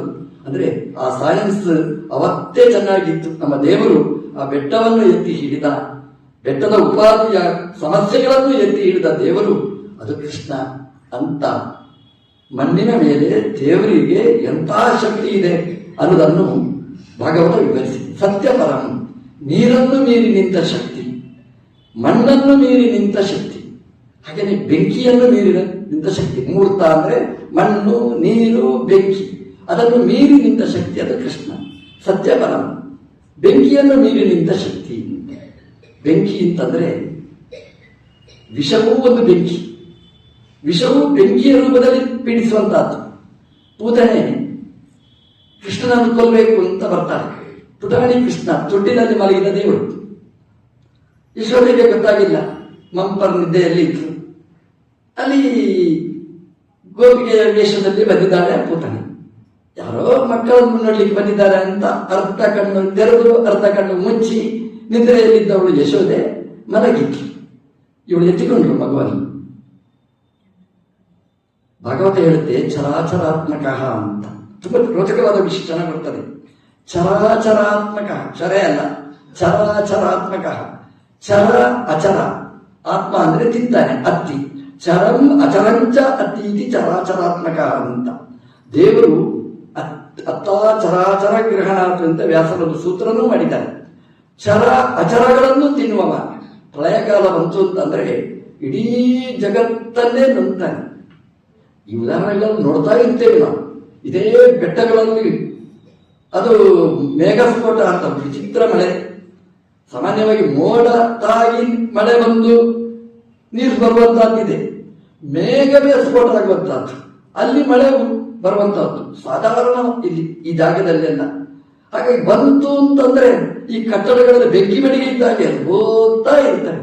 ಅಲ್ಲಿ ಇದ್ದವರೆಲ್ಲ ಸತ್ತೇ ಹೋಗ್ತಾರೆ, ಯಾರು ಆ ಪ್ರವಾಹದಲ್ಲಿ ಯಾರೂ ಉಳಿಲಿಕ್ಕೆ ಸಾಧ್ಯ ಇಲ್ಲ. ಅಂತಹ ಜಾಗ ಇದು. ದೇವರು ದೊಡ್ಡ ಕರುಣೆ. ನಮ್ಮ ಈ ಸಪ್ತಾಹದಲ್ಲಿ, ಈ ನವತಿಯ ಈ ಉತ್ಸವದಲ್ಲಿ ಒಂದು ದಿನವೂ ನಾವು ಮಳೆ ನೋಡಲಿಲ್ಲ. ಅದು ಗೋವಿಂದಾಚಾರ್ಯರ ಪುಣ್ಯ ಇರಬೇಕು. ನಮಗೆಲ್ಲ ಅದು ಸಿಕ್ಕಿದೆ. ಒಂದು ದಿನವೂ ಆ ಮಳೆ ಬರಲಿಲ್ಲ. ನಾವು ಆರಾಮವಾಗಿ ನಾವಿದ್ದೇವೆ. ಎಲ್ಲ ಕಡೆ ಎಲ್ಲರೂ ಹಾಗಿರ್ಲಿ ಅಂತ ನಾವು ಆಶಿಸಬೇಕಾಗ್ತದೆ. ಪ್ರಳಯಕಾಲ ಬಂತು ಅಂತಂದ್ರೆ ಇಡೀ ಜಗತ್ತನ್ನೇ ನುಂಗಿ ಹಾಕ್ತಾನೆ. ಚರ ಅಚರ ಯಾವುದು ಲೆಕ್ಕ ಅಲ್ಲ, ಚರಾಚರಾತ್ಮಕ ಅಂತ. ಇದನ್ನ ಯಾಕೆ ವಿಶೇಷಣ ಕೊಟ್ಟರು ಅಂತಂದ್ರೆ, ಇವನನ್ನು ತಿನ್ಬೇಕು ಅಂತ, ತಿನ್ನಿಸ್ಬೇಕು ಅಂತ, ಕೊಲ್ಲಬೇಕು ಅಂತ ಪೂಜನೆ ಬಂದಿದ್ದಾಳೆ ಅಂತ. ಚರಾಚರವನ್ನೇ ನುಂಗುವ ಕೃಷ್ಣ, ಅವನನ್ನು ನುಂಗುವ ಶಕ್ತಿ ಯಾರಿಗಿದೆ? ತನ್ನ ವಿಷಭರಿತವಾದ ಸ್ತರವನ್ನು ಉಣಿಸಿ ಕೊಲ್ಲಬೇಕು ಅಂತ ಬಂದವಳು. ಆದರೆ ಆ ವಿಷ ಕೃಷ್ಣನನ್ನು ಸಂಹಾರ ಮಾಡಲಿಲ್ಲ. ಕೃಷ್ಣನನ್ನು ಕೊಲ್ಲಬೇಕು ಅಂತ ಬಂದ ಪೂತನೆಯನ್ನೇ ಬಲಿ ತಗೊಂಡಿತು. ಇದು ಭಾಗವತ ಹೇಳಿದ ಕಥೆ. ಅಂದ್ರೆ ವಿಷಾಗ್ನಿ ಅದು ಕೃಷ್ಣನಿಗೆ ಮಾರಕ ಆಗಲಿಲ್ಲ. ಆ ಕೃಷ್ಣನ ಸಾಮರ್ಥ್ಯ ಅಂತಂದ್ರೆ ಅದು ಪೂತನೆಯನ್ನು ಸಂಹಾರ ಮಾಡಿದ. ಕೃಷ್ಣನ ಹತ್ರ ಕೇಳಿದ್ರಂತೆ, ಕೃಷ್ಣ, ವಿಷ ತಿಂದದ್ದು ನೀನು, ಸತ್ತದ್ದು ಪೂತನೆ, ಅದು ಹೇಗೆ ಬೆಂಕಿ ಪೂತನೆಯನ್ನು ಸಂಹಾರ ಮಾಡಿತ್ತು ಅಂತ. ಕೃಷ್ಣ ಹೇಳಿದ, ನನ್ನ ಕ್ರಮ ಏನು ಅಂತಂದ್ರೆ, ನನಗೆ ಯಾರಾದರೂ ಏನಾದರೂ ಕೊಟ್ಟರೆ ಅದನ್ನು ನಾನು ಇಟ್ಕೊಳ್ಳುವ ಕ್ರಮ ಇಲ್ಲ. ಅದನ್ನು ಹಾಗೇನೆ ಬಡ್ಡಿಯ ಸೇರಿಸಿ ಕೊಡುವ ಕ್ರಮ ನಂದು. ದೇವರಿಗೆ ನೈವೇದ್ಯ ಕೊಟ್ಟರೆ ದೇವರು ಹಾಗೆ ನಮಗೆ ವಾಪಸ್ ಕೊಡ್ತಾರೆ ನೋಡಿ. ಆ ಧೈರ್ಯದಲ್ಲೇ ದೇವರಿಗೆ ಸಮರ್ಪಣೆ ಮಾಡುವುದು ನಾವು. ಹಾಗಾಗಿ ಕೃಷ್ಣನ ಹಾಗೆಯೇ ವಾಪಸ್ ಕೊಡ್ತಾನೆ, ಅದನ್ನು ನಾವು ಸ್ವೀಕಾರ ಮಾಡ್ತೇವೆ. ಪೂತನೆ ವಿಷ ಕೊಟ್ಟಿದ್ದಾನೆ. ದೇವರು ಹೇಳಿದ, ಯಾರು ಕೊಟ್ಟರೂ ವಾಪಸ್ ಕೊಡ್ತೇನೆ, ಈ ರಾಕ್ಷಸಿ ಕೊಟ್ಟರೆ ನಾನು ಇಟ್ಕೊಳ್ತೇನಾ? ವಾಪಸ್ ಕೊಟ್ಟೇನೆ. ಅವಳು ಹಾಲನ್ನು ಉಣಿಸಿದ್ದು ಸ್ತನದ ಮೂಲಕ, ನಾನು ಅದೇ ಸ್ತನದ ಮೂಲಕ ಅದೇ ವಿಷವನ್ನು ಅವಳೊಳಗೆ ತುಂಬಿಸಿದೆ. ಅವಳು ಸತ್ತು ಹೋದ್ಲು. ದೇವರಿಗೆ ಒಳ್ಳೆದನ್ನು ಕೊಟ್ಟರೆ ಒಳ್ಳೆದಾಗುತ್ತೆ, ಕೆಟ್ಟದನ್ನು ಕೊಟ್ಟರೆ ಕೆಟ್ಟದಾಗುತ್ತದೆ ಅನ್ನೋದಕ್ಕೆ ಪೂತನೆ ಒಂದು ಉದಾಹರಣೆ. ಪೂತನೆ ಕೊಟ್ಟ ಬೆಂಕಿ ಪೂತನೆಗೆ ದಾಹ ಕಾಯ್ದೆ ಹೊರತು ಕೃಷ್ಣನಿಗೇನು ಆಗಲಿಲ್ಲ. ಅಲ್ಲಿ ಇಬ್ಬರು ಜೀವಂತ, ಒಬ್ಬಳು ಉರ್ವಶಿ, ಒಂದು ರಾಮಾಯಣ ಕಾಲದ ತಾಟಕಿ, ಇಬ್ಬರು ಸೇರಿ ಬಂದಿದ್ದಾರೆ. ಉರ್ವಶಿ ಹಾಲು ಉಣಿಸಿದ್ದಾಳೆ, ಅವಳಿಗೆ ಹಾಲಿನ ಸ್ವರ್ಗವನ್ನು ಕರುಣಿಸಿದ ಭಗವಂತ ವಿಷವನ್ನು ಉಣಿಸಿರತಕ್ಕಂತಹ ತಾಟಕಿಗೆ ತಮೋಭೋಗವನ್ನು ಕೊಟ್ಟ ಅಂತ. ಬೆಂಕಿಯನ್ನು ಕೊಟ್ಟವರಿಗೆ ಬೆಂಕಿ ಕೊಡುವ ದೇವರು ಕೃಷ್ಣ, ಅವನೇನು ಮಾಡಲಿಲ್ಲ ಅಂತ ಭಾಗವತ ಚಿತ್ರಿಸಿದೆ. ಸತ್ಯ ಪರಂ, ಬೆಂಕಿಯನ್ನು ಮೀರಿ ನಿಂತ ಶಕ್ತಿ ಕೃಷ್ಣ. ತುಂಬಾ ಉದಾಹರಣೆಗಳಿವೆ. ಈ ಕಾಳಿಯನನ್ನು ಮರ್ದನೆ ಮಾಡಿ ಮೇಲಕ್ಕೆ ಬಂದು ತನ್ನ ಗೋಪಾಲಕನ ಜೊತೆಗೆ ಆರಾಮವಾಗಿ ಇದ್ದಂತೆ. ಕಾಡ್ಗಿಚ್ಚು ಬಂತು, ಬೆಂಕಿ. ಕಾಡ್ಗಿಚ್ಚು ಬಂದ್ರೆ ಗೋಪಾಲಕರು ಹೇಳಿದ್ರು ಕೃಷ್ಣನ ಹತ್ರ, ಕೃಷ್ಣ ಕಾಡ್ಗಿಚ್ಚು, ಬೆಂಕಿ ಬೆಂಕಿ ಬೆಂಕಿ ಅಂತ. ಕಾಡ್ಗಿಚ್ಚು ಅಂತಂದ್ರೆ ಅದು ದೊಡ್ಡ ಗಾತ್ರದಲ್ಲಿ ಬರತಕ್ಕಂತಹ ಬೆಂಕಿ. ಹೇಗೆ ನೀರು ಕೊಚ್ಚಿಕೊಂಡು ನಮ್ಮನ್ನು ಕೊಂಡೋಗ್ತದೆ, ಬೆಂಕಿ ಸುಟ್ಟು ಬೂದಿ ಮಾಡುವಂತಹದ್ದು. ಎಲ್ಲ ಭಯಗ್ರಸ್ತರಾದ್ರು, ಎಲ್ಲಿ ಹೋಗ್ಬೇಕು ಅಂತ ಕಾಣಿಸ್ತಿಲ್ಲ. ಈಚೆಯಿಂದ ಬೆಂಕಿ, ಆಚೆಯಿಂದಲೂ ಬೆಂಕಿ, ಎಲ್ಲಾ ಕಡೆಯಿಂದ ಬೆಂಕಿ. ದೇವರು ಹೇಳಿದ, ಕಣ್ಮುಚ್ಚಿ. ಕೃಷ್ಣನ ಮೇಲೆ ಪ್ರೀತಿ, ಅನ್ಯಾದಶವಾದ ಭಕ್ತಿ. ಹಾಗಾಗಿ ವಿಚಾರ ಮಾಡಲಿಲ್ಲ, ಯಾಕೆ ಅಂತ ಕೇಳಲಿಲ್ಲ. ಅವರು ಕಣ್ತೆರೆಯಿರಿ ಅಂತ ಹೇಳಿದ. ಬೆಂಕಿಯೇ ಇಲ್ಲ, ಎಲ್ಲಿ ಹೋಯಿತು? ಕೃಷ್ಣ ಆ ಬೆಂಕಿಯನ್ನು ನುಂಗಿದ ಅಂತ ಭಾಗವತ ಹೇಳಿದ. ಗೋಪಾಲಕರನ್ನು ಕಣ್ಮುಚ್ಚಲಿಕ್ಕೆ ಅಂತ ಹೇಳಿದ. ಯಾಕೆ ಕಣ್ಮುಚ್ಚಲಿಕ್ಕೆ ಹೇಳಿದ ಅಂತಂದ್ರೆ, ಆ ಬೆಂಕಿಯನ್ನು ನುಂಗಿದ ನೋಡಿ. ದೇವರ ನೈವೇದ್ಯ ಹಾಕುವಾಗ ಪರದೆ ಹಿಡಿತಾರೆ, ಬಾಗಿಲು ಹಾಕ್ತಾರೆ, ಕಣ್ಮುಚ್ಚಿ ಅಂತ ಹೇಳ್ತಾರೆ. ಅಲ್ಲಿಂದ ಪ್ರಾರಂಭ ಆಯ್ತು. ಆ ದೇವರು ಬೆಂಕಿಯನ್ನು ನುಂಗಿದ, ದೇವರಿಗೆ ನೈವೇದ್ಯ ಆಗ್ತಾ ಇದೆ, ಅವಾಗ ಕಣ್ಣು ಮುಚ್ಚಿಕೊಳ್ಳಿ. ನೈವೇದ್ಯ ಆದ ಮೇಲೆ ಕಣ್ ತೆಗೀರಿ. ಯಾಕೆಂತಂದ್ರೆ ದೇವರ ನೈವೇದ್ಯವನ್ನು ನೋಡುವ ಶಕ್ತಿ ನಮ್ಮ ಕಣ್ಣಿಗಿಲ್ಲ. ದೇವರು ಹೇಗೆ ತಿಂತಾನೆ? ನಾವು ನೋಡಿದ್ರೆ ದೇವರು ತಿನ್ನಲೇ ಇಲ್ಲ ಅಂತ. ದೇವರು ತಿಂತಾನೆ, ಹೇಗೆ ತಿಂತಾನೆ? ಅದರ ಸಾರ ಭಾಗ ಅನುಭವ್ಯ ಶರೀರ ವಾಜಾಂ, ಅದರ ಸಾರ ಭಾಗವನ್ನು ಭಗವಂತ ಗ್ರಹಿಸ್ತಾನೆ. ಸಾರವನ್ನು ಗ್ರಹಿಸುವ ಶಕ್ತಿ ನಮ್ಮ ಇಂದ್ರಿಯಕ್ಕಿಲ್ಲ. ಹಾಗಾಗಿ ಪರದೆ ಹಿಡಿತಾರೆ. ನೀವು ಕಣ್ಮುಚ್ಚಿ ನೋಡಿ, ಭಗವಂತ ಅದನ್ನು ಸ್ವೀಕಾರ ಮಾಡಿದ್ದಾನೆ ಅಂತ ಅನುಸಂಧಾನ ಮಾಡಿ ಅಂತ ನಮಗೆ ತೋರಿಸಿಕೊಟ್ಟಿದ್ದಾರೆ. ದೇವರು ಬೆಂಕಿಯನ್ನು ನುಂಗಿದ. ಬೆಂಕಿ ಬಂದದ್ದು ಭಗವಂತನ ಬಾಯಿಯಿಂದ. ಮುಖಾದ ಇಂದ್ರಶ್ಚ ಅಗ್ನಿಶ್ಚ, ಭಗವಂತನ ಬಾಯಿಯಿಂದ ಬಂದ ಬೆಂಕಿ ಅದು ಭಗವಂತನ ಬಾಯನ್ನೇ ಹೋಗಿ ಸೇರಿತಂತೆ. ಸತ್ಯಪರಂ, ಆ ಭಗವಂತ ಬೆಂಕಿಯನ್ಗಿಂತ ಮೇಲೆ ನಿಂತ ಶಕ್ತಿ. ಎಷ್ಟು ಬಾರಿ ಮತ್ತೊಮ್ಮೆ ಹೀಗೆ ಮಾಡಿದ್ದಾನೆ ಭಗವಂತ, ಒಂದೆರಡು ಬಾರಿ ಅಲ್ಲ. ಎಲ್ಲೆಲ್ಲಿ ಬೆಂಕಿ ಬರ್ತದೆ ಅಲ್ಲೆಲ್ಲ ಅದನ್ನು ಮೀರಿ ನಿಂತ ಶಕ್ತಿ ಅದು ಕೃಷ್ಣ ಅಂತ. ಸತ್ಯಪರಂ, ಯುದ್ಧದ ಘಟ್ಟದಲ್ಲಿ ಅದೆಷ್ಟು ಬಾರಿ ಆ ಅಗ್ನಿಸ್ತ್ರಗಳನ್ನು ಶಮನೆ ಮಾಡಿದ್ದಾನೆ. ಸತ್ಯಪರಂ. ಹಾಗೆಯೇ ವಾಯು, ಅಮೂರ್ತ ಪದಾರ್ಥ ವಾಯು. ಸತ್ಯಪರಂ ಅಂದ್ರೆ ವಾಯುವನ್ನು ಮೀರಿ ನಿಂತವ ಅಂತ. ಅದಕ್ಕೆ ತೃಣಾವರ್ತ ಒಂದು ಚಿಕ್ಕ ಉದಾಹರಣೆ. ತೃಣಾವರ್ತ ದೇವರು ಪುಟಾಣಿಯಾಗಿದ್ದಾಗ ಯಶೋದೆ ಎತ್ತಿಕೊಂಡು ಮುದ್ದಾಡಿಸ್ತಾ ಇದ್ರು. ಬಾರ ಅಂತ ಕೃಷ್ಣನನ್ನು ಕೆಳಗಿಟ್ರು. ಯಾವಾಗ ಕೆಳಗಿಟ್ಟಿದ್ದಾಳೆ ಸುಂದರ ಗಾಳಿ ಬೀಸಿತು. ಯಶೋದೆ ಕಣ್ಣು ಮುಚ್ಚಿದ್ಲು ಧೂಳಿಯ ಭಯದಿಂದ. ಮಗುವನ್ನು ಎತ್ತಿಕೊಂಡು ತೃಣಾವರ್ತ, ಆ ಸುಂದರ ಗಾಳಿಯಲ್ಲಿ ತುಂಬಿದ ದೈತ್ಯ ಶಕ್ತಿ ಕೃಷ್ಣನನ್ನು ಮೇಲಕ್ಕೆ ಎತ್ತಿಕೊಂಡು ಹೋಯಿತು, ಎತ್ತರಕ್ಕೆ ಇಟ್ಕೊಂಡು ಹೋಯಿತು. ಇಲ್ಲೆಲ್ಲ ಗಲಾಟೆ ಮಾಡಿದ್ರು, ಕೃಷ್ಣ ಇಲ್ಲ ಕೃಷ್ಣ ಇಲ್ಲ ಅಂತ. ಅವರೆಲ್ಲರ ದುಃಖವನ್ನು ನೋಡಿ ದೇವರು ಕರುಣೆಯಿಂದಾಗಿ ಆ ತೃಣಾವರ್ತನನ್ನು ಆಕಾಶದಲ್ಲಿ ಕತ್ತು ಹಿಡಿದು ಸಂಹಾರ ಮಾಡಿದ. ತೃಣಾವರ್ತ ಕೆಳಗೆ ಬಿದ್ದ. ಸುಂದರ ಗಾಳಿ ಇಲ್ಲ, ಶೂನ್ಯ ಆಯಿತು. ಗಾಳಿಯನ್ನು ಮೀರಿ ನಿಂತ ಶಕ್ತಿ ಅದು ಕೃಷ್ಣ. ತ್ರಿಣೀಕೃತ ತೃಣಾವರ್ತ ಅಂತ ಭಾಗವತ ಹೇಳುತ್ತೆ. ಆ ತೃಣಾವರ್ತನನ್ನು ಸಂಹಾರ ಮಾಡಿದ ಶಕ್ತಿ ಅದು ಕೃಷ್ಣ. ಅವನು ಸಂಹಾರ ಮಾಡಿದ ಅಂತ, ಅವನು ಸತ್ಯ ಹೋದ. ಗಾಳಿ, ತೃಣಾವರ್ತ ಗಾಳಿ ಕೃಷ್ಣನನ್ನು ಮುಗಿಸಬೇಕು ಅಂತ ಪ್ರಯತ್ನ ಪಟ್ಟರೆ ದೇವರು ಆ ಗಾಳಿಯನ್ನೇ ಸಂಹಾರ ಮಾಡಿದ. ಈ ಸೈಕ್ಲೋನ್ ತೃಣಾವರ್ತ ಅಂತಂದ್ರೆ ಚಂಡಮಾರುತ. ನಮ್ಮ ದೇವರನ್ನು ಚಿಂತನೆ ಮಾಡಬೇಕಂತೆ. ಸೈಕ್ಲೋನ್ ಬರುತ್ತಲೇ ಇರ್ತದೆ. ನಮಗೆ ಮಳೆ ಜಾಸ್ತಿ ಆಯಿತು ಅಕಾಲದಲ್ಲಿ ಅಂತಂದ್ರೆ ಸೈಕ್ಲೋನ್ ಅಂತ ಹೇಳಿಬಿಡ್ತೇವೆ ನಾವು ಅಷ್ಟೇ. ಆ ಸೈಕ್ಲೋನ್ ಬಂದರೆ ಎಷ್ಟು ಜನ ಸಾಯ್ತಾರೆ, ಎಷ್ಟು ಜನ ಮನೆ ಕಳ್ಕೊಳ್ತಾರೆ. ಒಂದ್ಸಲ ತ್ರಿಣೀಕೃತ ತೃಣಾವರ್ತ ನಾವು ಅನುಸಂಧಾನ ಮಾಡಿದರೆ ಆ ಸೈಕ್ಲೋನ್ ಗಾಳಿ ನಮಗೆ ಬಾಧಕ ಆಗುವುದಿಲ್ಲ, ನಮಗೆ ಕಿರಿಕಿರಿ ಮಾಡುವುದಿಲ್ಲ ಅಂತ ಭಾಗವತ ನಮಗೆ ಮಾರ್ಗದರ್ಶನ ಮಾಡಿದೆ. ಹೀಗೆ ಪಂಚಭೂತವನ್ನು ಮೀರಿ ನಿಂತ ಶಕ್ತಿ ಕೃಷ್ಣ. ಭೌತಿಕವಾದ ದೇಹ ಅಲ್ಲ ಅದು ಕೃಷ್ಣನದ್ದು. ಭೌತಿಕ ದೇಹವನ್ನು ಮೀರಿ ನಿಂತ ಶಕ್ತಿ ಅದು ಕೃಷ್ಣ. ತ್ರಿಸತ್ಯ ಅಂತ ಭಾಗವತ ಹೇಳುತ್ತೆ. ತ್ರಿಸತ್ಯ ಅಂತಂದರೆ ದೇವರು ಎಲ್ಲ ಕಡೆ ಜ್ಞಾನಾನಂದಮಯವಾಗಿ ಇರ್ತಾನೆ ಅಂತ. ತ್ರಿ ಅಂದ್ರೆ 3 ಕಡೆ. ದೇವರು ಮಧುರೆಯಲ್ಲಿ ಬಂದು ಇಳಿದದ್ದು, ಅಲ್ಲಿಂದ ಮೃಗ ಗೋಕುಲಗಳಿಗೆ ಸಂಚಾರ ಮಾಡಿದ, ಅಲ್ಲಿಂದ ವೃಂದಾವನಕ್ಕೆ ಬಂದ, ಅಲ್ಲಿಂದ ದ್ವಾರಕೆಗೆ ಬಂದ. ತ್ರಿಸತ್ಯಂ, 3 ಕಡೆ ಭಗವಂತನ ಧಾಮ, ತ್ರಿಧಾಮ.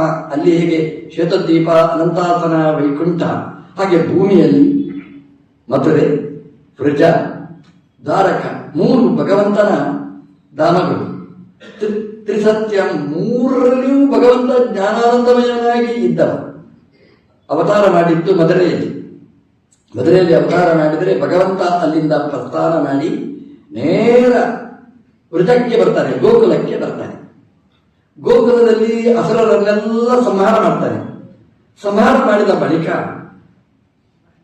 ಇಲ್ಲ ಹೊರಡಬೇಕು ಅಂತಾಯ್ತು.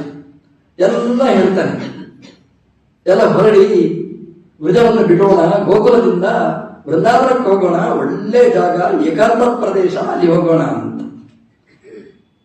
ಯಾರು ಕೇಳಲಿಲ್ಲ.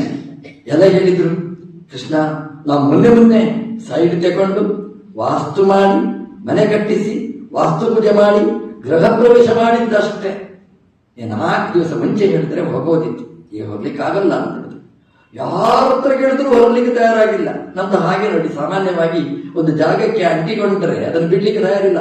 ಅದು ಎಷ್ಟೇ ಕಷ್ಟ ಆಗಲಿ, ಎಷ್ಟೇ ರೆವಿನ್ಯೂ ಪ್ರಾಬ್ಲಮ್ ಇರಲಿ, ಅದಕ್ಕೆ ಅಂಟಿಕೊಂಡಿರ್ತೇವೆ ನಾವು. ಕೃಷ್ಣ ಯಾರ ಹತ್ರ ಕೇಳಿದ್ರು ನಮಗಿದು ಇಷ್ಟ, ನಾವು ಇದನ್ನು ಬಿಡುವುದಿಲ್ಲ. ದೈತ್ಯರ ಹಾವಳಿ ಕಡಿಮೆ ಆಗಿದೆ, ಆರಾಮವಾದ ಜೀವನ. ಕೃಷ್ಣ ಮಾತಾಡಲಿಲ್ಲ. ಎಲ್ಲ ಬಂದ್ರಿ ಓಡಿಕೊಂಡು, ಕೃಷ್ಣ ವೃಜವನ್ನು ಬಿಡೋಣ, ಗೋಕುಲ ತೊಲಗೋಣ, ನೇರ ನೀನು ಹೇಳಿದಲ್ಲಿ ಹೋಗೋಣ.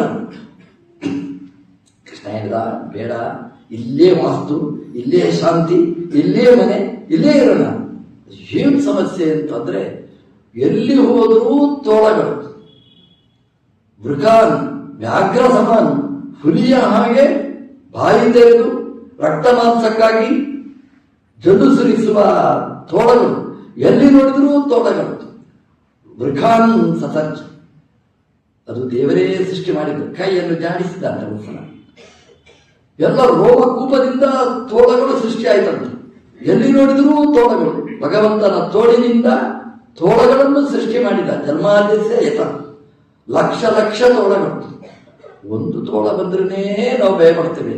ತೋಳ ಬರುವುದು ಬೇಡ, ತೋಳ ಬಂತು ಅಂತಂದ್ರೆ ತೋಳ ಕಟ್ಕೊಂಡು ಓಡಿ ಹೋಗಿ ಬಿಡ್ತೇವೆ ನಾವು. ಎಲ್ಲಿ ನೋಡಿದ್ರು ತೋಳ ಅಂದ್ರೆ ಬದುಕುವ ಆಸೆ ಇಲ್ವಾ? ಕೃಷ್ಣನ ಕಾಲಿ ಹಿಡಿದು ದಮ್ಮನೆ ಹೋಗುವ. ಕೃಷ್ಣ ಹೊರಟು ನಿಂತ, ಎಲ್ಲರನ್ನೂ ಕರ್ಕೊಂಡು ವೃಂದಾವನಕ್ಕೆ ಹೊರಡುತ್ತೆ. ಅದೇನು ತೋಳಗಳು? ಭಾಗವತ ಹೇಳುತ್ತೆ, ಹರಿವಂಶ ಹೇಳುತ್ತೆ, ಅದು ತೋಳ ಅಂತಂದ್ರೆ ಯಾರೋ ಅಲ್ಲ, ಅದು ಮಧು ಮಾಂಸ ಮದ್ಯ ಅದಲ್ಲ, ಮಾಂಸಾಹಾರಿ ಅಲ್ಲದು. ಅದು ಕೃಷ್ಣನೇ ತೋಳವಾಗಿ ಬಂದದ್ದು. ಲಕ್ಷ ಲಕ್ಷ ತೋಳವಾಗಿ ಭಗವಂತ ಬಂದ. ತನ್ನ ತೋಳಿನ, ತನ್ನ ರೋಮದಿಂದ, ರೋಮಕೂಪಗಳಿಂದ ತೋಳಗಳನ್ನು ಸೃಷ್ಟಿ ಮಾಡಿದ. ಅದಕ್ಕೆ ಅದು ಕಾರಣ ಹೇಳ್ತದೆ ಹರಿವಂಶ. ಅದರಲ್ಲಿ ಶ್ರೀವತ್ಸ ಚಿಹ್ನೆ ಇತ್ತು. ದೇವರು ಅಂತ ಗುರುತಿಸುವುದು ಹೇಗೆ? ಎಲ್ಲಿ ಶ್ರೀವತ್ಸ ಚಿಹ್ನೆ ಇರ್ತದೆ, ಲಕ್ಷ್ಮೀ ಚಿಹ್ನೆ ಇರ್ತದೆ ವಕ್ಷಸ್ಥಳದಲ್ಲಿ, ಅದು ಭಗವಂತ ಅಂತ. ಸಾಮಾನ್ಯವಾಗಿ ರಾಮ ಲಕ್ಷ್ಮಣ ಪ್ರತಿಮೆಗಳು ಒಂದೇ ರೀತಿ ಇರ್ತದೆ. ಯಾವುದು ರಾಮ ಯಾವುದು ಲಕ್ಷ್ಮಣ ಅಂತ ಪರಿಚಯ ಮಾಡೋದು ಹೇಗೆ ಅಂತಂದ್ರೆ, ಎಲ್ಲಿ ಶ್ರೀವತ್ಸ ಚಿಹ್ನೆ ಇರ್ತದೆ ಅದು ರಾಮದೇವರ ಅಂತ ಅರ್ಥ. ಈ ತೋಳಗಳು ಶ್ರೀವತ್ಸ ಚಿಹ್ನೆಯಿಂದ ಚಿಹ್ನಿತವಾಗಿತ್ತು. ಹಾಗಾಗಿ ಇದೆಲ್ಲ ಭಗವನ್ಮಯ. ಕೃಷ್ಣ ಹೊರಟ, ಒಂದು ತೋಳನೂ ಇಲ್ಲ, ಎಲ್ಲ ಕೃಷ್ಣನ ತೋಳಲ್ಲೇ ಸೇರಿಕೊಂಡು, ಕೃಷ್ಣನ ತೋಳು ಮಾತ್ರ. ಆಮೇಲೆ ಹಿಂದೆ ನೋಡಿದ್ರೆ ಗೊತ್ತಾಯ್ತು ಅವರಿಗೆ, ಅಯ್ಯೋ ಇಲ್ಲೇ ಇರಬಹುದಿತ್ತು. ಹೊರಟರು ಕೃಷ್ಣನ ಬೆನ್ನ ಹಿಂದೆ. ತ್ರಿಸತ್ಯಂ, ಗೋಕುಲದಿಂದ ವೃಂದಾವನಕ್ಕೆ ಅವರನ್ನೆಲ್ಲ ಕರ್ಕೊಂಡು ಹೋದ. ತ್ರಿಸತ್ಯಂ, ಮಧುರೆಗೆ ಕರ್ಕೊಂಡು ಹೋಗ್ತಾನೆ. ಅಲ್ಲಿಂದ ಅಕ್ರೂರ ಬರ್ತಾನೆ. ಅಕ್ರೂರ ಬಂದು ಕಂಸ ಹೇಳ್ತಾನೆ ಅಕ್ರೂರನಿಗೆ, ಕೃಷ್ಣನನ್ನು ಬಿಲ್ಲಾಹಬ್ಬಕ್ಕೋಸ್ಕರ ಕರ್ಕೊಂಡು ಬಾ ಅಂತ. ಅಕ್ರೂರಿಗೆ ಏನು ಆನಂದ ಅಂದ್ರೆ, ನಾನು ಕೃಷ್ಣನನ್ನು ನೋಡ್ಲಿಕ್ಕೆ ಹೋಗ್ತೇನೆ ಅಂತ ಪರಮಾನಂದ.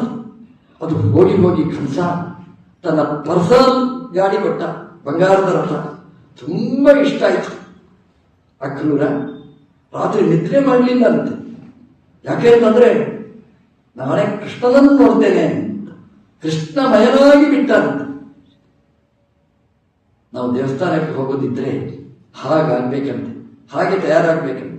ನಾಳೆ ದೇವಸ್ಥಾನಕ್ಕೆ ಹೋಗ್ತೇನೆ, ನಾಳೆ ದೇವರನ್ನು ನೋಡ್ತೇನೆ ಅಂತ. ಅದಕ್ಕೆ ರಾತ್ರಿಯಲ್ಲೆಲ್ಲ ದೇವರು ಕಾಣಬೇಕು. ಸ್ವಪ್ನದಲ್ಲಿ ಮಲಗಿದ್ರೆ ಸ್ವಪ್ನದಲ್ಲಿ ದೇವರು ಕಾಣಬೇಕು. ತಿಮ್ಮಯ್ಯನ ಕಂಡೆ ಮುದ್ದಿನ ಪಲ್ಲಕ್ಕಿಯಲ್ಲಿ ಯತಿಗಳು ಹೊತ್ತು ತಿರುಗುವುದನ್ನು ಕಂಡೆ. ಸ್ವಪ್ನದಲ್ಲಿ ದೇವರು ಬರಬೇಕು, ತಿಮ್ಮಪ್ಪ ಬರಬೇಕು, ಪಲ್ಲಕ್ಕಿ ಉತ್ಸವ ನೋಡಬೇಕು, ರಥೋತ್ಸವ ನೋಡಬೇಕು. ಅಕ್ರೂರನಿಗೆ ಏನು ಖುಷಿ ಅಂತಂದ್ರೆ, ದೇವರನ್ನು ಈ ರಥದಲ್ಲಿ ಕೂಡಿಸಿ ಕರ್ಕೊಂಡು ಬರುವ ಯೋಗ ನನಗಿದೆ. ಬೆಳಗ್ಗೆ ಯಾವಾಗ ಆಗುತ್ತೆ ಅಂತ ಕಾಯ್ತಿದ್ದ. ಬೆಳಗ್ಗೆ ಅಕ್ರೂರ ಹೊರಟಿದ್ದಾನೆ. ಬರುವಾಗ ದಾರಿ ಉದ್ದಕ್ಕೂ ಕೃಷ್ಣಮಯ. ನಾನು ಹೋದರೆ ಕೃಷ್ಣ ಮಾತಾಡಿಸ್ತಾನ. ಕೃಷ್ಣ ಹೇಳ್ತಾನೆ, ಕಂಸನ ಕಡೆಯಿಂದ ಬಂದವರು ನಮಸ್ಕಾರ ಅಂತ ವ್ಯಂಗ್ಯವಾಗಿ ಮಾತಾಡಿದ್ರೆ ನಾನು ಏನು ಹೇಳಬೇಕು? ಕಂಸ ಹೇಗಿದ್ದಾನೆ ಅಂತ ಕೇಳಿದ್ರೆ ಚೆನ್ನಾಗಿದ್ದಾನೆ ಅಂತ ಹೇಳ್ಬೇಕಾ, ಚೆನ್ನಾಗಿಲ್ಲ ಅಂತ ಹೇಳ್ಬೇಕಾ? ಕಂಸನ ಮಂತ್ರಿಯಾಗಿ ಚೆನ್ನಾಗಿಲ್ಲ ಅಂತ ಹೇಳೋದು ಯಾರು? ಕೃಷ್ಣನ ವಿರೋಧಿ ಆದ್ರಿಂದ ಚೆನ್ನಾಗಿದ್ದಾನೆ ಅಂತ ಹೇಳೋದೇ? ಅವರಿಗೆ ಅದೇ ಆಲೋಚನೆ. ಕೃಷ್ಣ ಏನು ಕೇಳುತ್ತಾನೆ, ಕೃಷ್ಣ ಎಲ್ಲಿ ಸಿಗ್ತಾನೆ, ಅದೇ ಆಲೋಚನೆಯಲ್ಲಿ ಬರ್ತಾನೆ. ಕೃಷ್ಣಮಯನಾಗಿ ಕೃಷ್ಣನ ಬಗ್ಗೆನೇ ಆಲೋಚನೆ ಮಾಡಿಕೊಂಡು ಬರ್ತಾನೆ. ನಾವು ದೇವಸ್ಥಾನಕ್ಕೆ ಹೋಗುವಾಗ ಹೇಗೆ ಹೋಗಬೇಕು? ಅಕ್ರೂರ ಹೋದ ಹಾಗೆ ಹೋಗ್ಬೇಕು. ನಮ್ದೆಲ್ಲ ಒಂದು ಲಿಸ್ಟ್ ಮಾಡಿಕೊಂಡಿರ್ತೇವೆ. ಕೃಷ್ಣ ದೇವಸ್ಥಾನಕ್ಕೆ ಹೋಗುವಾಗ, ಕೃಷ್ಣ ಮಠಕ್ಕೆ ಹೋಗುವಾಗ ನಾವು ಮತ್ತೆ ಮಾರ್ಕೆಟ್ ಸಿಗ್ತದೆ, ಅಲ್ಲಿ ಉಪ್ಪು ತಗೊಳ್ಬೇಕು, ಮೆಣಸು ತಗೊಳ್ಬೇಕು, ಗುಳ್ಳ ತಗೊಳ್ಬೇಕು, ಸೌತೆಕಾಯಿ ತಗೊಳ್ಬೇಕು, ಅಂಗಡಿಯಲ್ಲಿ ಸೋಪ್ ಪರ್ಚೇಸ್ ಮಾಡಬೇಕು, ಎಣ್ಣೆ ಪರ್ಚೇಸ್ ಮಾಡಬೇಕು, 10 ಬಾರಿ ಮರ್ತು ಹೋಗಬಾರ್ದು ಯಾವುದು ಕೂಡ. ಅದೇ ಆಲೋಚನೆ. ಅಲ್ಲಿ ಸುತ್ತು ಬರುವಾಗಲೂ ಕೃಷ್ಣನಿಗೆ ಸೋಪು, ಎಣ್ಣೆ, ಮೆಣಸು, ಒಗ್ಗರಣೆ ಸಾಮಾನು. ಕೃಷ್ಣ ಹೇಳಿದ, ಇಲ್ಯಾಕೆ ಬರ್ಬೇಕಿತ್ತು ಈ ಪುಣ್ಯಾತ್ಮ ಅಂತ. ಮನೆಗೆ ಹೋಗ್ತೇವೆ, ಹಾಗೆ ಮನೆಗೆ ಹೋಗ್ತೇವೆ, ಅದಷ್ಟೇ ಕೊಂಡು ಮನೆಗೆ ಹೋಗ್ತೇವೆ ಅಂತ. ನಾವು ಹೋಗುದು ಕೃಷ್ಣ ನೋಡ್ಲಿಕ್ಕಲ್ಲ, ವಸ್ತು ಪರ್ಚೇಸ್ ಮಾಡ್ಲಿಕ್ಕೆ ನಾವು ಹೋಗುದು. ದಾರಿಯಲ್ಲಿ ಕೃಷ್ಣ ಸಿಕ್ಕಿದರೆ ಸಿಗಲಿ. ಅಕ್ರೂರ ಹೋಗ್ತಾನೆ ನೋಡಿ, ದಾರಿ ಉದ್ದಕ್ಕೆ ಕೃಷ್ಣನ ಮಾರ್ಕೆಟಿಗಿಂತ ಬೇರೆನೇ ದಿನ ಇದೆ. ಕೃಷ್ಣನನ್ನು ನೋಡ್ಲಿಕ್ಕೆ ಹೋಗುವಾಗ ನಾವು ಕೃಷ್ಣಮಯರಾಗಿ ಹೋಗ್ಬೇಕು. ಮಾರ್ಕೆಟಿಗೆ ಹೋಗುವಾಗಲೂ ಕೃಷ್ಣನ ಪೂಜೆಗೆ ಏನು ಈ ಉತ್ತರ ಭಾರತದಲ್ಲಿ ನೀವು ಕೇಳಿ, ಅಲ್ಲಿ ಅವರು ಮಧ್ಯಾಹ್ನದ ಊಟಕ್ಕೆ ಏನು ಅಂತ ಕೇಳೋದಿಲ್ಲ, ನಿಮಗೇನು ಇಷ್ಟ ಅಂತ ಕೇಳೋದಿಲ್ಲ.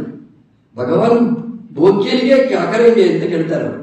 ದೇವರ ಭೋಗಕ್ಕೆ ಏನು ಮಾಡ್ತೀರಿ ಅಂತ, ಅದೇ ದೇವರ ನೈವೇದ್ಯಕ್ಕೆ ಏನು, ನಮ್ಮ ಹೊಟ್ಟೆ ಹೊರೆಯಲಿಕ್ಕಲ್ಲ ಅವರು ಕೇಳೋದು. ಅವ್ರು ಕೇಳುವ ಪ್ರಶ್ನೆನೇ ಹಾಗಿರ್ತದೆ.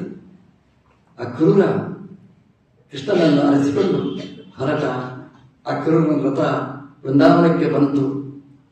ಕೇಳಬೇಕು ಕೃಷ್ಣನ ಮನೆಯಲ್ಲಿ ಅಂತ. ಅಕ್ರೂರ ಆಲೋಚನೆ ಮಾಡಿದ, ಯಾರ ಹತ್ರ ಕೇಳೋದು, ಜನ ಹೋಗ್ತಾ ಇರ್ತಾರೆ, ಯಾರ ಹತ್ರನೂ ಕೇಳಿಲ್ಲ ಅಂತ ರಥ ನಿಲ್ಲಿಸಿದಾಗ ಇದ್ದಂತೆ. ಇದೇ ಕೃಷ್ಣನ ಮನೆ ಅಂತ ಹೊರಟ. ಹೇಗೆ ಗೊತ್ತಾಯ್ತು ಅವನಿಗೆ? ಅದು ಕಾಂಕ್ರೀಟ್ ರೋಡ್ ಅಲ್ಲ, ಅದು ಹೊಯ್ಗೆಯ ಜಾಗ. ಅದು ಅಲ್ಲೆಲ್ಲ ಹೆಜ್ಜೆ ಇಟ್ಟಿದ್ದ ಕೃಷ್ಣ. ಕೃಷ್ಣನ ಪಾದದ ಹೆಜ್ಜೆಯ ಗುರುತು ಅವನಿಗಿತ್ತು. ಓ, ಇದು ಕೃಷ್ಣನ ದಾರಿ ಅಂತ ಗೊತ್ತಾಯ್ತು. ಎಲ್ಲಿ ಧ್ವಜ, ವಜ್ರ, ಅಂಕುಶ, ಶಂಖ, ಚಕ್ರ ಚಿಹ್ನೆಗಳಿರ್ತದೆ ಅದು ಕೃಷ್ಣನ ದಾರಿ. ನಮ್ಮ ಮೈ ಮೇಲೆ ಆ ಶಂಖ ಚಕ್ರ ಮುದ್ರೆಗಳು ಇದ್ರೆ ಇದು ಕೃಷ್ಣನ ಮನೆ, ಕೃಷ್ಣನ ದಾರಿ, ಕೃಷ್ಣನ ದ್ವಾರ, ಅದು ಗೊತ್ತಾಗಿ ಬಿಡುತ್ತೆ ಅಂತ. ಅಕ್ರೂರ ಕಾಲಿಟ್ಟು ನಡ್ಕೊಂಡು ಹೋಗ್ಲಿಕ್ಕೆ ಆಗಲಿಲ್ಲ ಅಂತ ಅವನಿಗೆ. ಯಾಕೆ ಕೃಷ್ಣ ಕಾಲಿಟ್ಟ ಜಾಗ ನಾನು ಹೇಗೆ ತಿಳಿಯಲಿ ಅಂತ ಹೊರಲಾಡಿಕೊಂಡು ಅಕ್ರೂರ ಹೊರಟ. ಸೋಚೇಷ್ಟತ ಅಂತ ಹೇಳ್ತಾರೆ ಭಾಗವತದಲ್ಲಿ. ಅಕ್ರೂರ ಹೊರಟುಕೊಂಡು ಬಂದ. ಕೃಷ್ಣನ ಅರಮನೆ ತಲಕಾಲು ಮುಂದಿಟ್ಟುಕೊಂಡು ಒಳಗೆ ಪ್ರವೇಶ ಮಾಡಿದ. ಕೃಷ್ಣ ಕಾಣಿಸುವುದಿಲ್ಲ. ಅಯ್ಯೋ, ಎಂಥ ಪಾಪಿ, ಪಾಪಿ ಹೋದಲ್ಲಿ ಮೊಣಕಾಲು ನೀರು ಅಂತ ಹೇಳ್ತಾರೆ ನೋಡಿ. ಕೃಷ್ಣನೇ ಕಾಣಿಸುವುದಿಲ್ಲ ಅಂತ. ಕೃಷ್ಣನ ಸಿಂಹಾಸನಕ್ಕೆ ಹೋದ, ಬರೀ ಶೂನ್ಯ. ಅಯ್ಯೋ, ಕೃಷ್ಣ ಇಲ್ಲ. ಕಂಸನ ಸೇವೆ ಮಾಡಿದ್ರೆ ಹಿಂಗೇನೆ ಕೃಷ್ಣ ಕಾಣುವುದಿಲ್ಲ ಅಂತ ತೋಡ್ದ. ಅಡಿಗೆ ಮನೆಗೆ ಹೋದ, ಖಾಲಿ, ಏನಿಲ್ಲ, ಕೃಷ್ಣ ಕಾಣಿಸ್ಲಿಲ್ಲ. ಸ್ಟೋರ್ ರೂಮಿಗೆ ಹೋದ, ಇಲ್ಲ. ದೇವರ ಕೋಣೆಗೆ ಹೋದ, ಕೃಷ್ಣ ಇಲ್ಲ. ಮಲಗುವ ಕೋಣೆಗೆ ಹೋದ, ಬೆಡ್ರೂಮ್, ಕೃಷ್ಣ ಇಲ್ಲ. ಊಟದ ಕೋಣೆಗೆ ಹೋದ, ಕೃಷ್ಣ ಇಲ್ಲ. ಇಡೀ ಅರಮನೆ ತಿರುಗಿದ, ಕೃಷ್ಣ ಇಲ್ಲ. ಅಯ್ಯೋ, ಎಂಥ ಪಾಪಿ. ಕೃಷ್ಣ ಮೊದಲಾದರೆ ಹೇಳ್ಬೋದು, ನಾನು ಫೋನ್ ಮಾಡಿ ಬುಕ್ ಮಾಡಿ ಬರೋದು, ಕೃಷ್ಣ ಇದ್ಯಾ ಅಂತ ಕೇಳಿ. ಆಗ ಫೋನ್ನ ಯುಗ ಅಲ್ಲ. ಅವನು ಕೃಷ್ಣನ ಮನೆಯಲ್ಲಿ ಕೃಷ್ಣ ಇರ್ತಾನೆ ಅಂತ ಅನುಸಂಧಾನದಿಂದ ಬಂದ. ಸುತ್ತಾಡಿ ನೋಡಿದ, ಕೃಷ್ಣ ಕಾಣಿಸ್ಲಿಲ್ಲ. ತುಂಬಾ ದುಃಖಕ್ಕೆ ಒಳಗಾಗ್ತಾನೆ. ಕೊನೆಗೆ ಹಟ್ಟಿ ಹತ್ರ ಬಂದು ನಿಲ್ತಾನೆ. ಹಟ್ಟಿಯನ್ನು ನೋಡ್ತಾನೆ. ಆ ಗೋವು ನೋಡಿದಾಗ ತುಂಬಾ ಖುಷಿ ಆಯ್ತು ಅವನಿಗೆ. ಆ ಗೋವು ಎಷ್ಟು ಚೆನ್ನಾಗಿತ್ತು. ಹೊಟ್ಟೆ ಉರಿತಂತೆ ಅವನಿಗೆ. ನೋಡ್ತಾನೆ, ಹಟ್ಟಿಯಲ್ಲಿ ನಮ್ಮ ದೇವರಿದ್ದಾನೆ ಕೃಷ್ಣ. ಆ ಗೋವಿನ ಕಾಲು ತಿಕ್ಕಿಕೊಂಡು, ಮೇಲಿ ತಿಕ್ಕಿಕೊಂಡು, ಆ ಕೊರಳನ್ನು ತಿಕ್ಕಿಕೊಂಡು ದೇವರು ಅಲ್ಲೇ ಇದ್ದಾನೆ ಅಂತ. ನಮ್ದು ಗೋಪೂಜೆ ಅಂತ ಇರ್ತದೆ. ಆ ಗೋಪೂಜೆ ಇದ್ರೆ ಮಾಲೆ ಹಾಕ್ತೇವೆ, ಅಲಂಕಾರ ಮಾಡ್ತೇವೆ. ಯಾವುದೂ ಗೋವಿಗೆ ಬೇಡ, ಪಾಪ ಬೇಡ ಅಂತ ಹೇಳುತ್ತೆ. ನಾವು ಅದನ್ನೇ ಮಾಡುತ್ತೇವೆ. ಗೋವಿಗೆ ಏನು ಮಾಡಬೇಕು ಅಂತಂದ್ರೆ, ತಿನ್ನುವುದಕ್ಕಿಂತ ಜಾಸ್ತಿ ಅದರ ಕತ್ತನ್ನು ನಾವು ತುರಿಸಿದರೆ ತುಂಬಾ ಆನಂದ. ಮನುಷ್ಯನಿಗೆ ಎಲ್ಲಿ ಬೇಕಾದರೂ ತುರಿಸಲಿಕ್ಕೆ ಶಕ್ತಿ ಕೊಟ್ಟಿದ್ದಾರೆ ದೇವರು. ಆ ದನಗಳಿಗೆ ಬೆನ್ನು ತುರಿಸಲಿಕ್ಕೆ ಆಗುವುದಿಲ್ಲ, ದನಗಳಿಗೆ ಕತ್ತು ತುರಿಸಲಿಕ್ಕೆ ಆಗುವುದಿಲ್ಲ. ನೀವು ಎಲ್ಲಿಯಾದರೂ ಆ ಕತ್ತನ್ನು ಮುಟ್ಟಿದರೆ ಏನು ಖುಷಿ. ಹಾಯುವ ದನವೂ ಕೂಡ ಅದು ನಮ್ಮ ಹತ್ರ ಬರ್ತದೆ ಅಂತ ಪ್ರೀತಿಯಿಂದ. ಕೃಷ್ಣ ಆ ಹಸುವನ್ನು ತಿಕ್ತಾ ಇದ್ದಾನೆ. ಹಸುವಿನ ಕೆಚ್ಚಲಿಗೆ ಕೈ ಹಿಡಿದು ಹಾಲು ಕರೀತಾ ಇದ್ದಾನೆ. ಅಕ್ರೂರಿಗೆ ಹೊಟ್ಟೆ ಉರಿಯಿತಂತೆ. ಅಯ್ಯೋ, ನನ್ನ ಜೀವನ ವ್ಯರ್ಥ. ಅದು ಹೇಳಿದಂತೆ, ನಾನು ಹುಟ್ಟಿದ್ರೆ ಕೃಷ್ಣನ ಮನೆಯ ದನವಾಗಿ ಹುಟ್ಟಬೇಕು ಅಂತ. ಯಾಕೆಂದ್ರೆ ಕೃಷ್ಣ ನನ್ನನ್ನು ಮುಡ್ತಾನೆ, ಕೃಷ್ಣ ನನ್ನನ್ನು ಸ್ಪರ್ಶ ಮಾಡ್ತಾನೆ, ಕೃಷ್ಣ ನನ್ನನ್ನು ಮುಟ್ಟಿಸ್ತಾನೆ. ಕೃಷ್ಣ ನನ್ನನ್ನು ಮುಟ್ಟಬೇಕು. ಎಂತಹ ಸೌಭಾಗ್ಯ ಈ ದನಗಳದು ಅಂತ ಅವನು ಚಿಂತೆ ಮಾಡ್ತಾ ಇದ್ದಂತೆ. ಎಂತಹ ಪಾಪಿ ನಾನು, ಕಂಸನ ಮಂತ್ರಿಯಾದೆ, ನೋಡೋ ಯೋಗ ಇಲ್ಲ, ಮುಟ್ಟುವ ಯೋಗ ಇಲ್ಲ, ಕೃಷ್ಣನ ಸ್ಪರ್ಶ ಮಾಡುವ ಯೋಗನೇ ಇಲ್ಲ ಅಂತ ಎಣಿಸಿ ಕಣ್ಣೀರು ಹಾಕ್ತಿದ್ದಾನೆ. ದೇವರು ಎದುರಲ್ಲಿ ಬಂದು ನಿಂತ. ಏನು ಖುಷಿ, ಏನು ಖುಷಿ. ನಮ್ಮ ದೇವರು ಅಂದ್ರೆ ಹಾಗೆ. ನಾವು ಯೋಚನೆ ಮಾಡಿದ್ರೆ ಭಗವಂತ ನಮ್ಮ ಮುಂದೆ ಬಂದು ನಿಲ್ತಾನೆ ಅಂತ. ದೇವರು ನೋಡ್ಲಿಲ್ವಾ ಅಂತ ಹೇಳಿದ್ರೆ ನಮ್ಮ ಮುಂದೆ ಇರ್ತಾನೆ, ಕಾಣುವುದಿಲ್ಲ ಅಂತ ಹೇಳಿದ್ರೆ ಕಾಣಿಸ್ತಾನೆ ಅಂತ. ಒಳ್ಳೆ ನಮ್ಗೆ ಮನಸ್ಸಿರಬೇಕು. ದೇವರು ಅವಕಾಶವನ್ನು ಮಾಡಿಕೊಡ್ತಾನೆ ಅಂತ. ದೇವರು ಬಂದವನೇ ಆಲಿಂಗನ ಮಾಡಿದ ಅಂತ. ಅಕ್ರೂರನಿಗೆ ನಂಬಲಿಕ್ಕಾಗಲಿಲ್ಲ ಅಂತ. ಅವನಿಗೆ ಹೇಳಿದ, ಧನವಾಗಿ ಹುಟ್ಟಿದ್ರೆ ಕೃಷ್ಣ ನನ್ನನ್ನು ಮುಟ್ತಿದ್ದ. ಕೃಷ್ಣ ಹೇಳಿದ, ಅಷ್ಟು ಅನುಸಂಧಾನ ಮಾಡಿದ್ಯಲ್ಲ, ನಿನ್ನನ್ನು ಮುಟ್ಟಿದೆ. ಅಂದರೆ ಧನದ ಬಗ್ಗೆ ನಾವು ಪ್ರೀತಿ ಮಾಡಿದ್ರೆ, ಧನದ ಬಗ್ಗೆ ವಾತ್ಸಲ್ಯ ನಾವು ತೋರಿಸಿದರೆ, ದೇವರು ಅಷ್ಟೇ ವಾತ್ಸಲ್ಯ ನಮ್ಮ ಮೇಲೂ ತೋರಿಸ್ತಾನೆ. ಕೃಷ್ಣ ಆಲಿಂಗನೆ ಮಾಡಿದಂತೆ. ಕೇಳಿದಂತೆ ಕೃಷ್ಣ ಅಕ್ರೂರನ ಹತ್ರ, ಅಕ್ರೂರ ಹೇಗಿದ್ದಿ, ಕ್ಷೇಮಸ್ತಾವತ್, ಅಕ್ರೂರ ಚೆನ್ನಾಗಿದ್ದೀಯಾ ಅಂತ. ನಾವು ನೆನಪಿಟ್ಟುಕೊಳ್ಬೇಕು. ದೇವರು ಬಂದ, ಬರುವುದಿಲ್ಲ ಭಯ ದೇವರಿಗೆ ನಮ್ಮ ಹತ್ರ. ಬಂದ ಅಂತ ಇಟ್ಟುಕೊಳ್ಳಿ. ದೇವರು ಕೇಳ್ತಾನೆ ನಮ್ಮ ಹತ್ರ, ಕ್ಷೇಮನ? ನಾವು ಹೇಳ್ತೇವೆ, ಏನು ಕ್ಷೇಮ? ಮಗ ಸರಿ ಇಲ್ಲ, ಮಗಳು ಸರಿ ಇಲ್ಲ, ಗಂಡ ಸರಿ ಇಲ್ಲ, ಹೆಂಡತಿ ಸರಿ ಇಲ್ಲ, ಮನೆ ಸರಿ ಇಲ್ಲ. ಆಯ್ತು, ಟಾಟಾ ಬೈ, ಹೋಗಿಬಿಡ್ತಾನೆ ಅಷ್ಟೇ. ಅಕ್ರೂರ ಕೇಳಿದ, ಅಕ್ರೂರ ಹತ್ರ ದೇವರು ಕೇಳಿದ, ಕ್ಷೇಮಸ್ತಾವತ್, ಅಕ್ರೂರ ಚೆನ್ನಾಗಿದ್ದೀಯಾ ಅಂತ. ದೇವ್ರಿ ಮುಂದೆ ಅಕ್ರೂರ ಒಳ್ಳೆ ವೆಲ್ ಟ್ರೈನ್ಡ್, ಅದು ಎಷ್ಟು ಚೆನ್ನಾಗಿ ಉತ್ತರ ಕೊಟ್ಟ ಅಂತಂದ್ರೆ, ಕೃಷ್ಣ ಅಚ್ಯುತ ಯಾವತ್ ಭವಾನ್ ವರ್ತದೆ, ಅಚ್ಯುತ ನೀನು ಎಲ್ಲಿವರೆಗೆ ಇರ್ತಿ ಅಲ್ಲಿವರೆಗೆ ನಾನು ಕ್ಷೇಮ ಅಂತ ಹೇಳಿದ ಅಂತ. ಅಂದ್ರೆ ಭಗವಂತ ಇರುವಷ್ಟು ಕಾಲ ನಾವು ಕ್ಷೇಮ. ದೇವರು ಈ ಶರೀರವನ್ನು ಬಿಟ್ಟು ಹೋದ್ರೆ ನಮ್ದು ಕ್ಷೇಮ ಇಲ್ಲ. ಅಲ್ಲಿವರೆಗೆ ಫ್ರಮ್ ಎಂಡ್ರಸ್ ಟು ಎಂಡ್ರಸ್ ಒಂದೇ. ದೇವರು ಎಲ್ಲಿವರೆಗೆ ಇರ್ತಾನೆ, ದೇವರು ಎಲ್ಲಿಂದ ಬಂದ ಅಲ್ಲಿವರೆಗೆ ನಾವು ಇರ್ತೇವೆ. ಅಚ್ಯುತ ನೀನು ಚ್ಯುತನ ಆಗಬೇಡ, ಬಿಟ್ಟು ಹೋಗಬೇಡ, ಅಲ್ಲಿವರೆಗೆ ಕ್ಷೇಮ ಅಂತ ಅಕ್ರೂರ ಉತ್ತರ ಕೊಟ್ಟ. ಕಿಂ ಸಂಸಾರ ನಿವೃತ್ತಯೇ ಪ್ರಯತ್ನಸೆ. ಅಲ್ಲ ಅಕ್ರೂರ, ಈ ರಾಜಕೀಯದಲ್ಲೇ ಬಿದ್ದು ಇರ್ತೀಯಾ, ಏನಾದರೂ ಈ ಬಂಧನ ಬಿಡುಗಡೆಗೆ ಏನಾದರೂ ಪ್ರಯತ್ನ ಪಡ್ತೀಯಾ? ವಾದಿರಾಜ ತುಂಬಾ ರೋಚಕವಾಗಿ ಉತ್ತರ ಕೊಡ್ತಾರೆ. ಅವ್ರು ಹೇಳಿದರು, ಕೃಷ್ಣ ನೀನು ಆಲಿಂಗನೆ ಮಾಡಿದಿ, ಇನ್ನೇನು ಸಂಸಾರ, ಇನ್ನೇನು ಬಂಧನ ಅಂತ ಹೇಳ್ತಾರೆ. ಸಂಸಾರ ಬಂಧನ ಎಲ್ಲಿವರೆಗೆ ಅಂದರೆ ನೀನು ಆಲಿಂಗನೆ ಮಾಡುವ ತನಕ ಅಂತ. ನೀನು ಆಲಿಂಗನೆ ಮಾಡುವುದೇ ಮೋಕ್ಷ, ಅದು ಸುಖ ಅಂತ. ಅದು ಹೌದು ನೋಡಿ. ಒಂದು ಹಿಡಿಸುಡಿ ಕಡ್ಡಿ ಇರ್ತದೆ ನೋಡಿ, ಆ ಕಡ್ಡಿಯನ್ನು ಹಗ್ಗದಿಂದ ನೀವು ಕಟ್ಟಿ ಇರ್ತೀರಿ. ಇನ್ನೊಂದು ಬಲಿಷ್ಠವಾದ ಹಗ್ಗ ತಂದು ಕಟ್ಟಿ, ಮೊದಲನೇ ಹಗ್ಗ ಅದು ಜಾರಿ ಕೆಳಗೆ ಬೀಳ್ತದೆ. ನಮಗೊಂದು ಬಂಧನ ಇತ್ತು, ಪ್ರಕೃತಿ ಬಂಧನ ಇತ್ತು. ಅದಕ್ಕಿಂತ ಗಟ್ಟಿಯಾದ ಬಂಧನ ಭಗವಂತನದ್ದು. ಭಗವಂತನ ಗಟ್ಟಿಯಾದ ಬಂಧನ ಯಾವಾಗ ಬಂತು, ಈ ಸಡಿಲಾದ ಪ್ರಕೃತಿ ಬಂಧನ ತನ್ನಕ್ಕೆ ಸಡಿಲಾಗಿ ಜಾರಿ ಹೋಗ್ತದೆ, ಮೋಕ್ಷ ಅಂತ ಆ ವರ್ಣನೆಯನ್ನು ವದರಾಜರು ತುಂಬಾ ರೋಚಕವಾಗಿ ಮಾಡಿದ್ದಾರೆ. ಅಕ್ರೂರ ಆ ಮೋಕ್ಷದ ಆನಂದವನ್ನು ಅನುಭವಿಸಿದ್ದಾನೆ. ಹೇಳಿದ, ಕಂಸ ಪಿಲಾಹಬ್ಬವನ್ನು ನಡೆಸ್ತಾ ಇದ್ದಾನೆ, ಕೃಷ್ಣನಿಗೆ ಆಹ್ವಾನ ಕೊಟ್ಟಿದ್ದಾನೆ, ದೇವರು ಬರಬೇಕು ಅಂತ.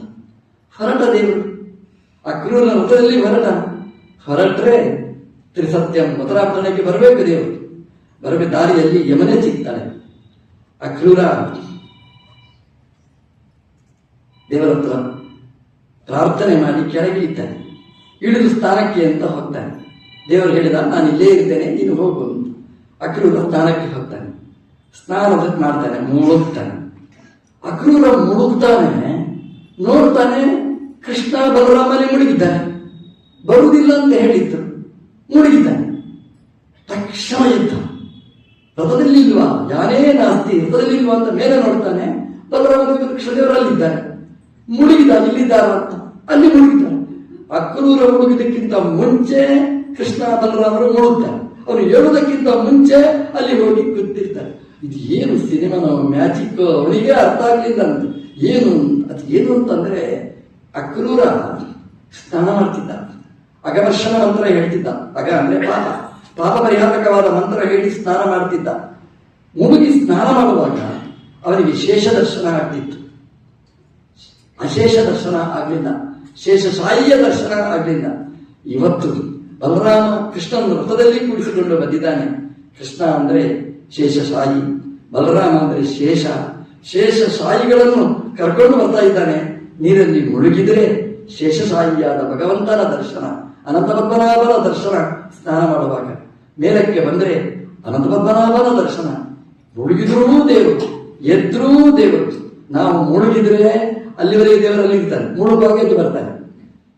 ನಾವು ಮೇಲೆ ಬಂದರೆ ದೇವರು ಮುಳುಗ್ತಾನೆ.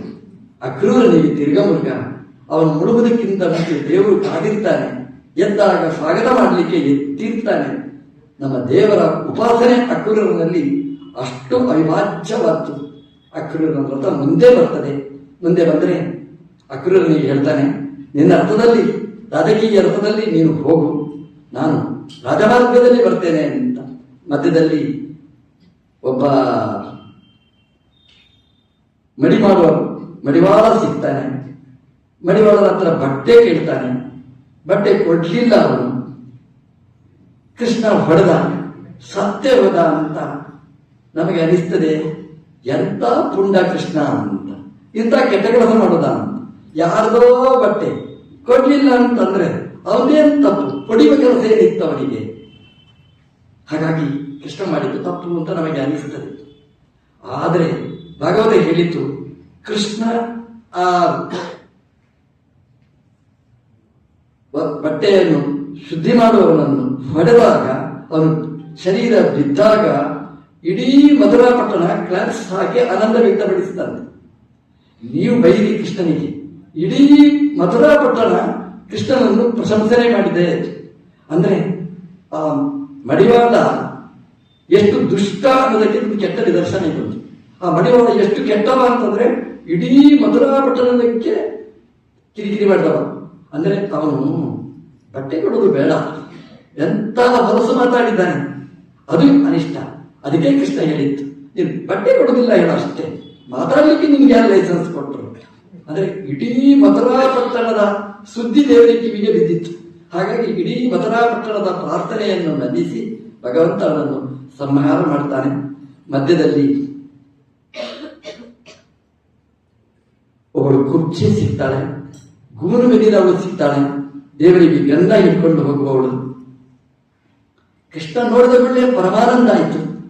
ಕಂಸನಿಗೆ ಕೊಡಬೇಕು ಗಂಧ, ಕಂಸ ಮರತೇ ಬಿಟ್ಲು ಕಂಸನನ್ನು. ಕಂಸಾರಿಯನ್ನು ನೆನಪಿಸಿಕೊಂಡು ತುಂಬಾ ಸಂತೋಷ ಆಯ್ತು ಅವಳಿಗೆ.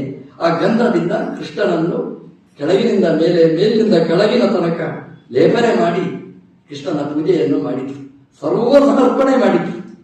ಕೃಷ್ಣನಿಗೆ ತುಂಬಾ ಆನಂದ ಆಯಿತು. ಕೃಷ್ಣ ಎಣಿಸಿದ, ನನ್ನ ಶರೀರವನ್ನು ಪರಿಮಳಗೊಳಿಸಿದ್ದಾಳೆ ಈ ಕುಬ್ಜೆ, ನಾನು ಇವಳಿಗೆ ಅನುಗ್ರಹ ಮಾಡಬೇಕು ಅಂತ ತನ್ನ ಕಾಲಿನ ಹೆಬ್ಬೆರಳಿನಿಂದ ಅವಳ ಪಾದವನ್ನು ಒತ್ತಿ ಹಿಡಿದ. ತನ್ನ ಕೈಯ ಬೆರಳಿನಿಂದ ಅವಳ ಗಲ್ಲವನ್ನು ಎತ್ತಿದ. ದೇವರು ಮಾಡಿದ ಮೊದಲನೇ ಆಪರೇಷನ್ ಅದು 100% ಸಕ್ಸಸ್. ಗೂನು ಬೆನ್ನಿನವಳು ನೆಟ್ಟಗೆ ನಿಂತಲು. ಇದು ಭಾಗವತ ಹೇಳುತ್ತೆ. ಅವಳಿಗೆ ಮೂರೇ ಕಡೆ ವಕ್ರತೆ, ಭಗವಂತ ಅದನ್ನು ಸರಿಪಡಿಸಿದ.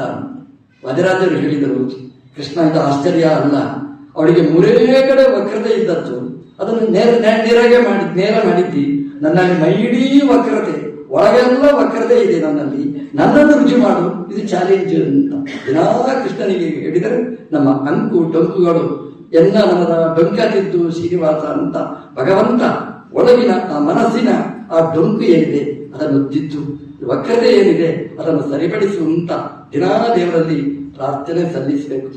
ಬಿಲ್ಲನ್ನು ಮುರಿದ, ಕಂಸನ ಸೊಕ್ಕನ್ನು ಮುರಿದ, ಕಂಸನನ್ನು ಮಂಚದಿಂದ ಕೆಳಗಿಳಿಸಿ ಕಂಸನನ್ನು ಸಂಹಾರ ಮಾಡಿ ಕಂಸಾರಿ ಅಂತ ಭಗವಂತ ಪ್ರಶಸ್ತಿಯನ್ನು ಪಡೆದ. ಇವತ್ತು ನಾವು ಜಯಂತಿಯ ಆಚರಣೆ ನಾವು ಮಾಡುವಾಗ ಕೃಷ್ಣನಿಗೆ ಅರ್ಘ್ಯವನ್ನು ಕೊಡ್ತೇವೆ. ನಾವು ಅರ್ಘ್ಯ ಕೊಡುವಾಗ ಜಾತಃ ಕಂಸ ಪದಾರ್ಥಾಯ ಭೂಭಾರೋತ್ತಾರಣಾಯಿತ ಅಂತ ಮಂತ್ರ ಹೇಳಿ ಅರ್ಘ್ಯವನ್ನು ಕೊಡ್ತೇವೆ. ಇವತ್ತು ಅರ್ಘ್ಯ ಕೊಡ್ತೇವೆ.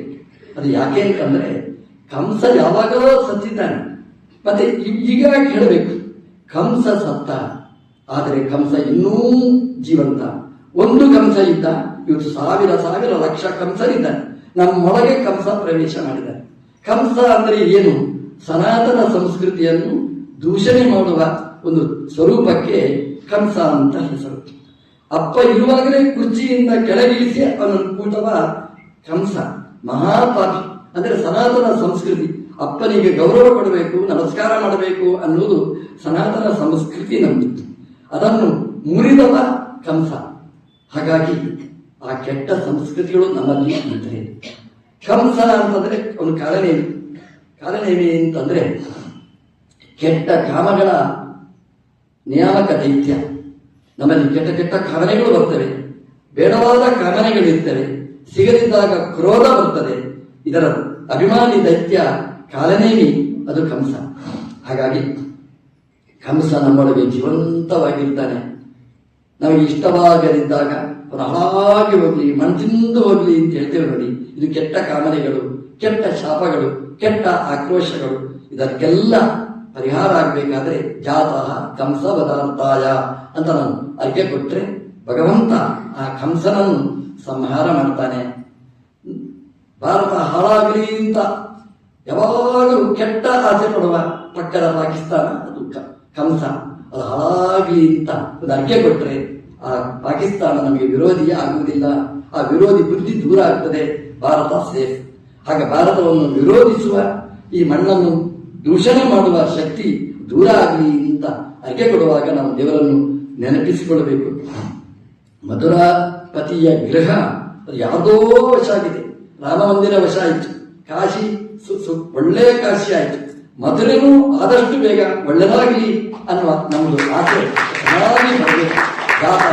ಕಂಸ ಪದಾರ್ಥಾಯ ಭೂಭಾರ ಉತ್ತಾರಣಾಯ ಚ ಪಾಂಡವಾನಾಂ ಹಿತಾರ್ಥಾಯ ಧರ್ಮ ಸಂಸ್ಥಾಪನಾಯ ಚ ಅಂತ ನಾವು ಅರ್ಘ್ಯವನ್ನು ನಾವು ಕೊಡುವ ಸಂಪ್ರದಾಯ. ತ್ರಿಸತ್ಯಂ, ಭಗವಂತ ಅಲ್ಲಿಂದ ದ್ವಾರಕೆಗೆ ಹೋದ ಕಥೆಯನ್ನು ಹೇಳುತ್ತೆ. ಮಧುರೆಯಲ್ಲಿದ್ದ, ಮಧುರೆಯಲ್ಲಿ ಉಗ್ರಸೇನನ್ನು ರಾಜನನ್ನಾಗಿ ಮಾಡಿ ದೇವರು ದ್ವಾರಕೆಗೆ ಹೋಗ್ತಾನೆ. ಈ ಕಾಲಯವನನ ಉಪದ್ರವ ತಡೆಯಲಿಕ್ಕಾಗಲಿ. ಕಾಲಯವನ ಕೃಷ್ಣನಂತ ಜಗಳಾಡುವುದಲ್ಲ, ಕೃಷ್ಣನಾಗಿ ಒಟ್ಟಿಗೆ ಬಂದವರನ್ನು ಜಗಳದಲ್ಲಿ ಸಂಹಾರ ಮಾಡಿದ. ಕೃಷ್ಣ ಶತ್ರು ಪಕ್ಷೇ ಪರಾಜಯ ಅಂತ ದೇವರು ಆಲೋಚನೆ ಮಾಡಿದ. ನಮ್ಮ ಪ್ರಜೆಗಳಿಗೆ ಒಬ್ಬರಿಗೂ ಏನೂ ಆಗಬಾರ್ದು, ಎಲ್ಲರನ್ನೂ ರಕ್ಷಣೆ ಮಾಡಬೇಕು.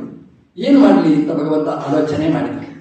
ಇಡೀ ಮಧುರೆಯವರನ್ನೆಲ್ಲ ಕರೆದ, ತನ್ನ ಯಾದವರನ್ನೆಲ್ಲ ಕರೆದ, ಭಕ್ತರನ್ನೆಲ್ಲ ಕರೆದ. ಬನ್ನಿ ಎಲ್ಲ ಸಾಲಿನಲ್ಲಿ ಎಲ್ಲ ಬಂದರು. ಕೃಷ್ಣ ಕರೆದರೆ ಯಾಕೆ, ಎಲ್ಲಿಗೆ, ಏನು ಅಂತ ಪ್ರಶ್ನೆನೇ ಇಲ್ಲ. ದೇವರು ಹೇಳಿದ, ನಿಮ್ಗೆ ಏನು ಸಂಬಂಧಪಟ್ಟದ್ದು, ನಿಮಗೆ ಬಿಲಾಂಗಿಂಗ್ಸ್ ಎಲ್ಲ ಹಿಡ್ಕೊಂಡು ಬನ್ನಿ. ಎಲ್ಲ ತಂದರು, ಮನೆಯೊಳಗಿಂದ ಎಲ್ಲ ತಂದರು. ಕೃಷ್ಣ ಹೇಳಿದ, ಕಣ್ಮುಚ್ಚಿ. ನಾವಾದ್ರೆ ಪ್ರಶ್ನೆ ಹೇಳ್ತಿದ್ದೆವು, ನಮ್ಮ ವಸ್ತು ಕಣ್ಣು ಮುಚ್ಚಿದರೆ ಯಾರಾದರೂ ಇಟ್ಕೊಂಡು ಹೋದ್ರೆ ಕೃಷ್ಣ ಹೇಳಿದ ಮೇಲೆ ಪ್ರಶ್ನೆ ಇಲ್ಲ ಅಂತ ಆಯ್ತು.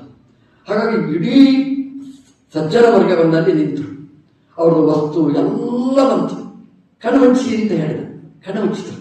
ಕಣ್ಣು ತೆಗೀರಿ ಅಂತ ಹೇಳಿದ, ಕಣ್ಣು ತೆಗೆದರು. ಕಣ್ಣು ಮುಚ್ಚುವಾಗ ಮಧುರೆ, ಕಣ್ಣು ತೆರೆಯುವಾಗ ದ್ವಾರಕೆಯ ಮಧ್ಯದಲ್ಲಿ ಸ್ಥಾಪನೆ ಮಾಡಿದ ದೇವರು ನಮ್ಮ ಕೃಷ್ಣ ಅಂತ ಭಾಗವತ ಹೇಳುತ್ತೆ. ಅಂದರೆ ಅಷ್ಟೂ ಜನರನ್ನು ಏಕಕಾಲದಲ್ಲಿ ಕರ್ಕೊಂಡು ಹೋಗಿ ಅಲ್ಲಿ ಸ್ಥಾಪನೆ ಮಾಡಿ ದ್ವಾರಕೆಯಲ್ಲಿ ಸುಖದ ಜಾಗದಲ್ಲಿ ಭಗವಂತ ಅವರಿಗೆ ಬೇಕಾದ ವ್ಯವಸ್ಥೆಗಳನ್ನು ಮಾಡಿದ ದೇವರು ಕೃಷ್ಣ. ತ್ರಿಸತ್ಯಂ, ಮಧುರೆ, ವೃಂದಾವನ ಗೋಕುಲಗಳು, ದ್ವಾರಕೆ, ತ್ರಿಸತ್ಯಂ, ಮೂರರಲ್ಲಿಯೂ ಸಜ್ಜನರಿಗೆ ಆನಂದವನ್ನು ಕೊಟ್ಟ ದೇವರು ತ್ರಿಸತ್ಯಂ. ಸತ್ಯಸ್ಯ ಯೋನಿ, ಭಗವಂತ ಎಂಥ ಲೋಕವನ್ನು ನಿರ್ಮಾಣ ಮಾಡಿದ. ಸತ್ಯಸ್ಯ ಯೋನಿ, ಸತ್ಯ ಅಂತಂದ್ರೆ ಜ್ಞಾನ, ಆನಂದ, ಅದಕ್ಕೆ ಕಾರಣೀಭೂತನಾದವ ಭಗವಂತ ಅಂತ. ದ್ವಾರಕೆಯನ್ನು ನಿರ್ಮಾಣ ಮಾಡಿದ. ದ್ವಾರಕ ಅಂದ್ರೆ ಆನಂದದ ಲೋಕ ನಿರ್ಮಾಣ ಮಾಡಿದ. ಅಷ್ಟೇ ಅಲ್ಲ, ಸತ್ಯಸ್ಯ ಯೋನಿ, ಭಗವಂತನ ಒಂದು ಮುಖ. ಎಲ್ಲಿ ಕಣ್ಣೀರು ಹಾಕ್ತಾರೆ, ಕೃಷ್ಣನನ್ನು ನೆನೀತಾರೆ, ಅಲ್ಲಿ ಕೃಷ್ಣ. ಇದು ಕ್ರಮ ಕೃಷ್ಣನಂತ. ಸುಮ್ಮನೆ ಕೀಟ್ಲೆಗಳಿಗೆ ಬರುವುದಿಲ್ಲ. ನಿಮಗೆ ಸಮಸ್ಯೆ ಇದೆ ಅಂತಂದ್ರೆ ದೇವರಲ್ಲಿ ಇರ್ತಾನೆ ಪರಿಹಾರಕ್ಕೆ. ದೇವರು ಬಂದು ಸಮಸ್ಯೆ ಮಾಡುವುದಲ್ಲ, ನಿಮ್ಮ ಬಂದ ಸಮಸ್ಯೆಗೆ ಬಗೆಹರಿಲಿಕ್ಕೆ ಕಾರಣನಾದವ ದೇವರು. ದುರ್ದ್ಯೂತ ರಾಜಶ್ರೀಯ ಮುಗಿಯಿತು. ರಾಜಶ್ರೀಯ ಯೋಗ ಮುಗಿದ ಮೇಲೆ ದುರ್ಯೋಧನನ ಹೊಟ್ಟೆ ಉರಿಯಿತು. ಪಾಂಡವರ ಸಂಪತ್ತನ್ನು ಪೂರ್ತಿ ವಶ ಮಾಡಬೇಕು ಅಂತ ಒಂದು ದ್ಯೂತ ಸಭೆಯನ್ನು ವ್ಯವಸ್ಥೆ ಮಾಡ್ತಾನೆ. ಅದರಲ್ಲಿ ಪಾಂಡವರು ಸೋಲ್ತಾರೆ, ಎಲ್ಲವನ್ನೂ ಕಳ್ಕೊಳ್ತಾರೆ, ದ್ರೌಪದಿಯನ್ನೂ ಕಳ್ಕೊಳ್ತಾರೆ. ಆ ಸಂದರ್ಭದಲ್ಲಿ ದ್ರೌಪದಿ ರಜಸ್ವಲೆಯಾಗಿರ್ತಾಳೆ. ತುಂಬಿದ ಸಭೆಗೆ ಎಳ್ಕೊಂಡು ಬರ್ತಾನೆ ದುಶ್ಯಾಸನ. ಆ ತುಂಬಿದ ಸಭೆಯಲ್ಲಿ ದುರ್ಯೋಧನ ಆಜ್ಞೆ ಮಾಡ್ತಾನೆ, ದ್ರೌಪದಿಯ ವಸ್ತ್ರವನ್ನು ವಾಸಾಂಸಿ ಅಪಾಕರು, ಬಟ್ಟೆಯನ್ನು ತೆಗೆಯಿರಿ. ಎಂಥ ಭಯಾನಕವಾದ ದೃಶ್ಯ. ಒಂದು ಹೆಣ್ಮಗಳು ತುಂಬಿದ ಸಭೆಯಲ್ಲಿ, ಎಲ್ಲ ಹೆಣ್ಮಕ್ಕಳು ಇದ್ದಾರೆ, ಗಾಂಧಾರಿಯೂ ಇದ್ದಾರೆ, ಇಂತಹ ತುಂಬಿದ ಸಭೆಯಲ್ಲಿ ವಸ್ತ್ರ ತೆಗೆದು ಬೆತ್ತಲೆ ಮಾಡಿ ಅಂತ ಹೇಳಿದರೆ ಎಂತಹ ಕೆಟ್ಟ ಸಭೆ ಅನ್ನೋದು ಇದೊಂದು ಉದಾಹರಣೆ. ಎಲ್ಲ ಇದ್ರು ಹಿರಿಯರು, ಭೀಷ್ಮ, ದ್ರೋಣ, ಕೃಪಾ ಎಲ್ಲ ಇದ್ರು, ಧರ್ಮದೇವತೆ, ವಿದುರ ಎಲ್ಲ ಇದ್ರು. ಇದರ ತಪ್ಪು ಅಂತ ಘೋಷಣೆ ಮಾಡಿದ, ಆದರೆ ನಿಲ್ಲಿಸಲಿಕ್ಕೆ ಯಾರಿಂದಲೂ ಆಗಲಿಲ್ಲ. ಸಮರ್ಥರಾದ ಗಂಡಂದಿರಿದ್ರು, ಒಂದು ಹುಂಕಾರ ಮಾಡಿದರೆ ಸಾಕು, ಯಾರು ಮುಟ್ಲಿಕ್ಕೆ ಸಾಧ್ಯ ಇಲ್ಲ. ಅಂತ ಗಂಡಂದಿರು ಕೂಡ ಸುಮ್ಮನೆ ಕೈಗಟ್ಟಿ ಕೂತಿದ್ದಾರೆ. ಎಂತಹ ದೃಶ್ಯ! ಒಂದ್ಸಲ ಆಲೋಚನೆ ಮಾಡಿ. ನಮ್ಮನೆಯ ಮಗಳಿಗೆ ಬಂದರೆ ಹೇಗಿರ್ಬೋದು ಅಂತ ಒಂದ್ಸಲ ಆಲೋಚನೆ ಮಾಡಿ. ಯಾರೂ ರಕ್ಷಕರಿಲ್ಲ. ಆಗ ದ್ರೌಪದಿ ದೇವಿ ಮನಸ್ಸಿನಿಂದ ಸಸ್ಮಾರ ಕೃಷ್ಣಂ, ದೇವರನ್ನು ಸ್ಮರಣೆ ಮಾಡ್ತಾಳೆ. ಹಾ ಕೃಷ್ಣ ದ್ವಾರಕಾವಾಸಿನ್ ಕ್ವಾಸಿ ಯಾದವ ನಂದನ ಅಂತ ಅವಳು ಪ್ರಾರ್ಥನೆ ಮಾಡ್ತಾಳೆ. ಕೃಷ್ಣ ಎಲ್ಲಿದ್ದಿ ಅಂತ ಇಷ್ಟೇ ಕೇಳಿತು. ದ್ವಾರಕಾವಾಸಿನ್, ದ್ವಾರಕೆಯಲ್ಲಿ ಇರುವವ. ಸ್ವಲ್ಪ ಅದರಲ್ಲಿ ಧ್ವನಿಯೂ ಇದೆ. ಕ ಅಂದ್ರೆ ಸುಖ, ದ್ವಾರ ಅಂದ್ರೆ ಬಾಗಿಲು, ಸುಖದ ಬಾಗಿಲಲ್ಲಿರುವ ಕೃಷ್ಣ ಎಲ್ಲಿದ್ದಿ ಅಂದ್ರೆ ದುಃಖದ ಬಾಗಿಲಲ್ಲಿ ನಾನಿದ್ದೇನೆ, ನೀನು ಸುಖದ ಬಾಗಿಲಲ್ಲಿದ್ದಿ. ಕ್ವಾಸಿ ಅಂತ ಕೃಷ್ಣನಿಗೆ ಒಂದು ಡಯಲ್ ಮಾಡಿದ್ರು. ಕೃಷ್ಣನ ನಂಬರ್ಗೆ ಅವ್ರು ಡಯಲ್ ಮಾಡಿದ್ರೆ ಕೃಷ್ಣ ಬಂದ. ನಾವು ಬರ್ತೇಬೇಕಾದ್ರೆ ಅಮ್ಮ ದ್ರೌಪದಿ, ನೀನು 10 ಗಂಟೆ ಮುಂಚೆ ಹೇಳಿದ್ರೆ ಅವನಿಷ್ಟು ಸೀರೆ ಆದರೂ ತರ್ತಿದ್ದೆ, ನೀನು ಮೊದಲೇ ಹೇಳಿಲ್ಲ. ನಮ್ದೆಲ್ಲ ಔಪಚಾರಿಕವಾದ ಮಾತುಗಳೇ ಜಾಸ್ತಿ. ಕೃಷ್ಣ ಬಂದ ಅಂತಂದ್ರೆ ಸಮಸ್ಯೆ ಪರಿಹಾರ ಆಯಿತಲೇ ಅರ್ಥ. ದೇವರು ಬಂದ, ಒಂದು ಅಮ್ಮ ನಾನು ಬಂದಿದ್ದೇನೆ, ನೋಡಿದ್ದೇನೆ ನಾನು, ನಿನಗೇನಾಗಬೇಕು ಕೇಳುವರ, ಏನು ಮಾತಾಡಲೇ ಇಲ್ಲ. ಅಲ್ಲಿ ದುಶ್ಯಾಸನ ಬಟ್ಟೆ ಎಳಿತಾ ಇದ್ದಾನೆ, ಆದರೆ ಬಟ್ಟೆ ಖಾಲಿ ಆಗಲೇ ಇಲ್ಲ. ಒಂದು ಬಟ್ಟೆ ತೆಗೆದ್ರೆ ಇನ್ನೊಂದು ಅಂತಹ ರೇಷ್ಮೆ ಬಟ್ಟೆ ಅದಕ್ಕೆ ಜೋಡಣೆ ಆಗಿತ್ತು. ಅದನ್ನು ಎಳೆದ್ರೆ ಇನ್ನೊಂದು ರೇಷ್ಮೆ ಬಟ್ಟೆ, ಇನ್ನೊಂದು ರೇಷ್ಮೆ ಬಟ್ಟೆ. ಯಾಕೆ ಅಂತಂದ್ರೆ ಅಕ್ಷಯ ಪಾತ್ರೆಯಾದ ನಮ್ಮ ದೇವರು ಕೃಷ್ಣ ರೇಷ್ಮೆ ಬಟ್ಟೆಯ ಮಗ್ಗವನ್ನೇ ಹಿಡ್ಕೊಂಡು ಬಂದು ದ್ರೌಪದಿಯ ವಸ್ತ್ರಕ್ಕೆ ಅದನ್ನು ಜೋಡಣೆ ಮಾಡಿ ಅಕ್ಷಯಾಂತರವನ್ನು ಕೊಟ್ಟ ದೇವರು ಶ್ರೀಕೃಷ್ಣ ಅನ್ನೋದನ್ನು ಆ ಘಟ್ಟ ನಮಗೆ ವಿವರಣೆ ಮಾಡ್ತದೆ. ಕಷ್ಟ ಬಂದಾಗ ಇದು ಇಂಪಾಸಿಬಲ್ ಅಂತ ಆಲೋಚನೆ ಮಾಡಬೇಡಿ. ನಮ್ಮ ದೇವರನ್ನು ಅನುಸಂಧಾನ ಮಾಡಿದರೆ ದೇವರು ನಮಗೆ ಏನು ಪರಿಹಾರ ಬೇಕು ಅದು ಮಾಡ್ತಾನೆ. ಏನಾಯ್ತು ಕಲಿಗೆ ಅಂತಂದ್ರೆ ಬೆತ್ತಲೆ ಮಾಡಬೇಕು ಅಂತ ಹೊರಟ ದುಶ್ಯಾಸನ ತಲೆ ತಿರುಗಿ ಕೆಳಗೆ ಬಿದ್ದ. ಅವನೇ ಸುಸ್ತಾಯಿತು. ರೇಷ್ಮೆ ಬಟ್ಟೆಯ ರಾಶಿ ರಾಶಿ ರಾಶಿ ಬಿತ್ತು ಅಂತ ನಿಮ್ಮ ಬಾಯಲ್ಲಿ ಜೊಲಿಸಿರ್ಲಿಕ್ಕೆ ಪ್ರಾರಂಭ ಆಯಿತು. ನಾನಿದ್ರೆ ಕಟ್ ಮಾಡಿ ಸ್ವಲ್ಪ ಇಟ್ಕೊಂಡು ಬರ್ತಿದ್ದೆ ಅಂತ. ಅಷ್ಟು ರೇಷ್ಮೆ ವಸ್ತ್ರ ರಾಶಿ ರಾಶಿ ರಾಶಿ ಬಿತ್ತು. ದ್ರೌಪದಿ ದೇವಿಗೆ ದುಃಖದತ್ತಲಾದವಳಿಗೆ ಆನಂದವನ್ನು ಕೊಟ್ಟ ದೇವರು ಕೃಷ್ಣ. ಸತ್ಯಸ್ಯ ಯೋನಿ, ಜ್ಞಾನ ಆನಂದಗಳಿಗೆ ಕಾರಣೀಭೂತನಾದ ದೇವರು ಕೃಷ್ಣ ಅಂತ ಭಗವತ ಉಲ್ಲೇಖ ಮಾಡ್ತಾ, ಸತ್ಯಸ್ಯ ನೇತ್ರಂ, ಸತ್ಯ ಅಂದ್ರೆ ಪಾಂಡವರು, ಜ್ಞಾನ ಆನಂದದ ಮೂರ್ತಿಗಳು ಏನು ಬಂದರೂ ದೇವರು ಕೃಷ್ಣ ಇದ್ದಾನೆ ಅಂತ ಚಿಂತನೆ ಮಾಡತಕ್ಕಂತಹ ಪಾಂಡವರು, ಅವನಿಗೆ ನೇತಾರ ಭಗವಂತ. ಅದು ರಾಜಸೂಯಾಗದಲ್ಲಿ ನಿಂತು ಅವನಿಗೆಲ್ಲ ಅನುಗ್ರಹ ಮಾಡಿದವ. ಸತ್ಯಾತ್ಮಕಂ ಅಂತ ಕೊನೆಯ ಒಂದು ವಿಶೇಷ. ಸತ್ಯಾತ್ಮಕಂ ಬಹಳ ಮುಖ್ಯವಾದ ಘಟ್ಟ ಇದು. ಸತ್ಯಾತ್ಮಕ ಅಂತಂದ್ರೆ ಕೃಷ್ಣನ ಜೀವನದಲ್ಲಿ ಬಹಳ ಪ್ರಧಾನವಾದ ಅನೇಕ ಘಟ್ಟಗಳಲ್ಲಿ ಕಲ್ಯಾಣ ಘಟ್ಟ ಅಂತ. ಕೃಷ್ಣನಿಗೆ ಮದುವೆ ಎಷ್ಟಾಯಿತು ಅಂತ ನಾರದರ ಹತ್ರ ಕೇಳಬೇಕು ಲೆಕ್ಕ. ತುಂಬಾ ಖುಷಿ. ಬ್ರಹ್ಮಚಾರಿ ನಾರದರು, ಅವರು ದ್ವಾರಕೆಯಲ್ಲೇ ಇದ್ರಂತೆ. ಕೃಷ್ಣಾವತಾರ ಆಗುವಾಗೆಲ್ಲ ಅಲ್ಲಿಯೇ 106 ವರ್ಷ ದ್ವಾರಕೆಯಲ್ಲೇ ಅವರು. ಯಾಕೆಂತಂದ್ರೆ ಕೃಷ್ಣ, ಅವನ ವೈಭವ, ಅವನ ಲೀಲೆ ಅದು ನೋಡಬೇಕು ಅಂತ. ಅದರ ಕೇಳಬೇಕು ಎಷ್ಟು ಮದುವೆ ಕೃಷ್ಣನಿಗೆ, ಲೆಕ್ಕ ಮಾಡಲಿಕ್ಕಾಗದಿದ್ದಷ್ಟು ಕೃಷ್ಣ. ರುಕ್ಮಿಣಿ ಕಲ್ಯಾಣ, ಸತ್ಯಭಾಮೆಯ ಕಲ್ಯಾಣ, ಜಾಂಬವತಿಯ ಕಲ್ಯಾಣ. ನೀವು ಹೇಳ್ತೀರಿ ಒಟ್ಟಿಗೆ ಎಷ್ಟು ಕಲ್ಯಾಣ ಅಂತಂದ್ರೆ 16 ಸಹಸ್ರೇಶಃ, 16,108 ಅರಸಿಯರು ಕೃಷ್ಣನಿಗೆ. ಒಬ್ಬ ಅಂತ ನೀವು ಹೇಳಬೇಡಿ, ಅಂದ್ರೆ ಅದಕ್ಕೆ ಧ್ವನಿ ಏನು ಅಂದ್ರೆ ಏನಪ್ಪ ಹೆಣ್ಮರುಳ ಅಂತ ಸ್ವಲ್ಪ ತಪ್ಪು ತಿಳ್ಕೊಂಡಿದ್ದೀನಿ. ಹೆಣ್ಮರುಳ ಅಂತಂದ್ರೆ ಕೃಷ್ಣ ಹೋಗಿ ಆಸೆ ಪಟ್ಟು ಆ ಹುಡುಗಿಯನ್ನು ಹೇಳ್ಕೊಂಡು ಬಂದಿದ್ರೆ ಕೃಷ್ಣ ಹೆಣ್ಮರುಳ ಅಂತ. ಇದು ಹೆಣ್ಮರುಳ ಅಲ್ಲ, ಇದು ಗಂಡ್ಮರುಳು. ಅಂದ್ರೆ ಅಷ್ಟೂ ಕಥೆ ನೀವು ಕೇಳಿದ್ರೆ ಈ ದ್ರೌಪದಿ ದೇವಿ ಈ ಹೆಣ್ಮಕ್ಳನ್ನೆಲ್ಲ ಕೂಡಿಸಿ ಮಾತಾಡಿಸ್ತಾಳೆ. ಅಪ್ಪ ನಿನ್ನ ಗಂಡಂದಿರ ಕಥೆಯನ್ನು ಕೇಳು ಅಂತ. ಕಥೆಯನ್ನು ಹೇಳು ಅಂತ ಹೇಳುವಾಗ ಒಬ್ಬೊಬ್ಬರು ಹೇಳ್ತಾರೆ. ರುಕ್ಮಿಣಿ ದೇವಿ ಹೇಳ್ತಾಳೆ, ನನ್ನ ಮದುವೆ ಹೇಗಾಯ್ತು ಅಂತ. ಖುಷಿ ಅವಳಿಗೆ. ನನ್ನ ಅಪ್ಪ ಅಣ್ಣ ಎಲ್ಲ ಸೇರಿ ಅಜ ಅಭಿಯೂತಾನ ಅಂತ ನಿನ್ನೆ ಮೃಗೇಂದ್ರ ಇವ ಅಂತ ಹೇಳ್ತಾರೆ ಅವಳು. ಒಂದು ಆಡಿನ ಒಂದು ಗುಂಪು, ಒಂದು ಕಡೆಯಿಂದ ಕುರಿಯ ಗುಂಪುಗಳು ಸಾಲು ಬರ್ತಿತ್ತು. ಅವಳು ಏನು ಎಡಕ್ ಮಾಡ್ತಾ ಇದ್ದಾಳೆ ಅಂತ ಅಂದ್ರೆ ಅವಳನ್ನು ಮದುವೆ ಆಗ್ಬೇಕು ಅಂತ ಶಿಶುಪಾಲ ಬಾಸಿಗ ಕಟ್ಟಿಕೊಂಡು ಬಂದಿದ್ದಾನೆ. ವಾದ್ಯ ಭಜಂತ್ರಿ ಎಲ್ಲ ಅವಂತು, ಭಾರೀ ಮೆರವಣಿಗೆ, ಭಾರೀ ಜನ. ಆದರೆ ಬಾಸಿಂಗ ಕಟ್ಟಿಕೊಂಡು ವಾದ್ಯ ಬೋಧಿಸಿಕೊಂಡು ಬಂದವ ಶಿಶುಪಾಲ. ಆದರೆ ಕೈ ಹಿಡಿದು ಮದುವೆ ಆದದ್ದು ಕೃಷ್ಣ.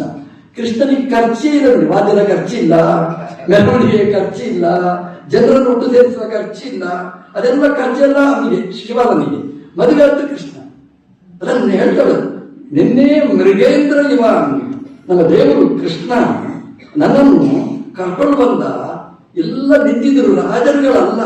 ಅಜ ಅವಿ ಯೂಥಾನ, ಆಡಿನ ಮರಿ, ಕುರಿಯ ಮರಿ, ಅಂದ್ರೆ ಬದಿಗೆ ತಯಾರಾದವರು ಅಷ್ಟೇ ಹೊರತು ಯಾರು ಇಲ್ಲ. ಮೃಗೇಂದ್ರ, ಒಂದು ಸಿಂಹ ಇದ್ರೆ ಅದರ ಮುಂಭಾಗದಲ್ಲಿ ಆಡಿನ ಸ್ಥಿತಿಯೇನು, ಕುರಿಯ ಸ್ಥಿತಿಯೇನು, ಅದೇನು ಮಾಡುತ್ತೇನೆ ಅಂತ ರುಕ್ಮಿಣಿ ಹೇಳುವ ಮಾತು. ಅಂತಹ ಕೃಷ್ಣನ ಅರ್ಚನೆಯಲ್ಲಿ ನಾನು ಸದಾ ನಿರ್ಧರಾಗುವ ಹಾಗೆ ಆಗಲಿ ಅಂತ ದ್ರೌಪದಿಗೆ ತನ್ನ ಪರಿಚಯವನ್ನು ಹೇಳ್ತಾಳೆ. ಕೃಷ್ಣನ ಮೇಲೆ ಅದೆಷ್ಟು ಭಕ್ತಿ. ಸಾಮಾನ್ಯವಾಗಿ ಒಬ್ಬ ಹೆಣ್ಣು ಇನ್ನೊಬ್ಬ ಹೆಣ್ಣಿನ ನನ್ನ ಗಂಡ ಸರಿ ಇರಲಿ, ಅವನ ಅಂತವನು ಇಂಥವನು ಕಿರಿಕಿರಿ, ಒಂದೇ ಒಂದು ಅಲ್ಲಸಲ್ಲದ ಮಾತು ಹೇಳಲಿಲ್ಲ. ಅಂದ್ರೆ ಅಷ್ಟು ಹೆಣ್ಮಕ್ಕಳ ಅರಸನಾದ ಕೃಷ್ಣನಿಗೆ ನೋಡಿ, ಅವನು ಎಲ್ಲ ಬೇರೆ ಕಡೆಯಲ್ಲೇ ಇರ್ತಾನೆ ಅಂತ ಹೇಳಿಲ್ಲ ಅವನು.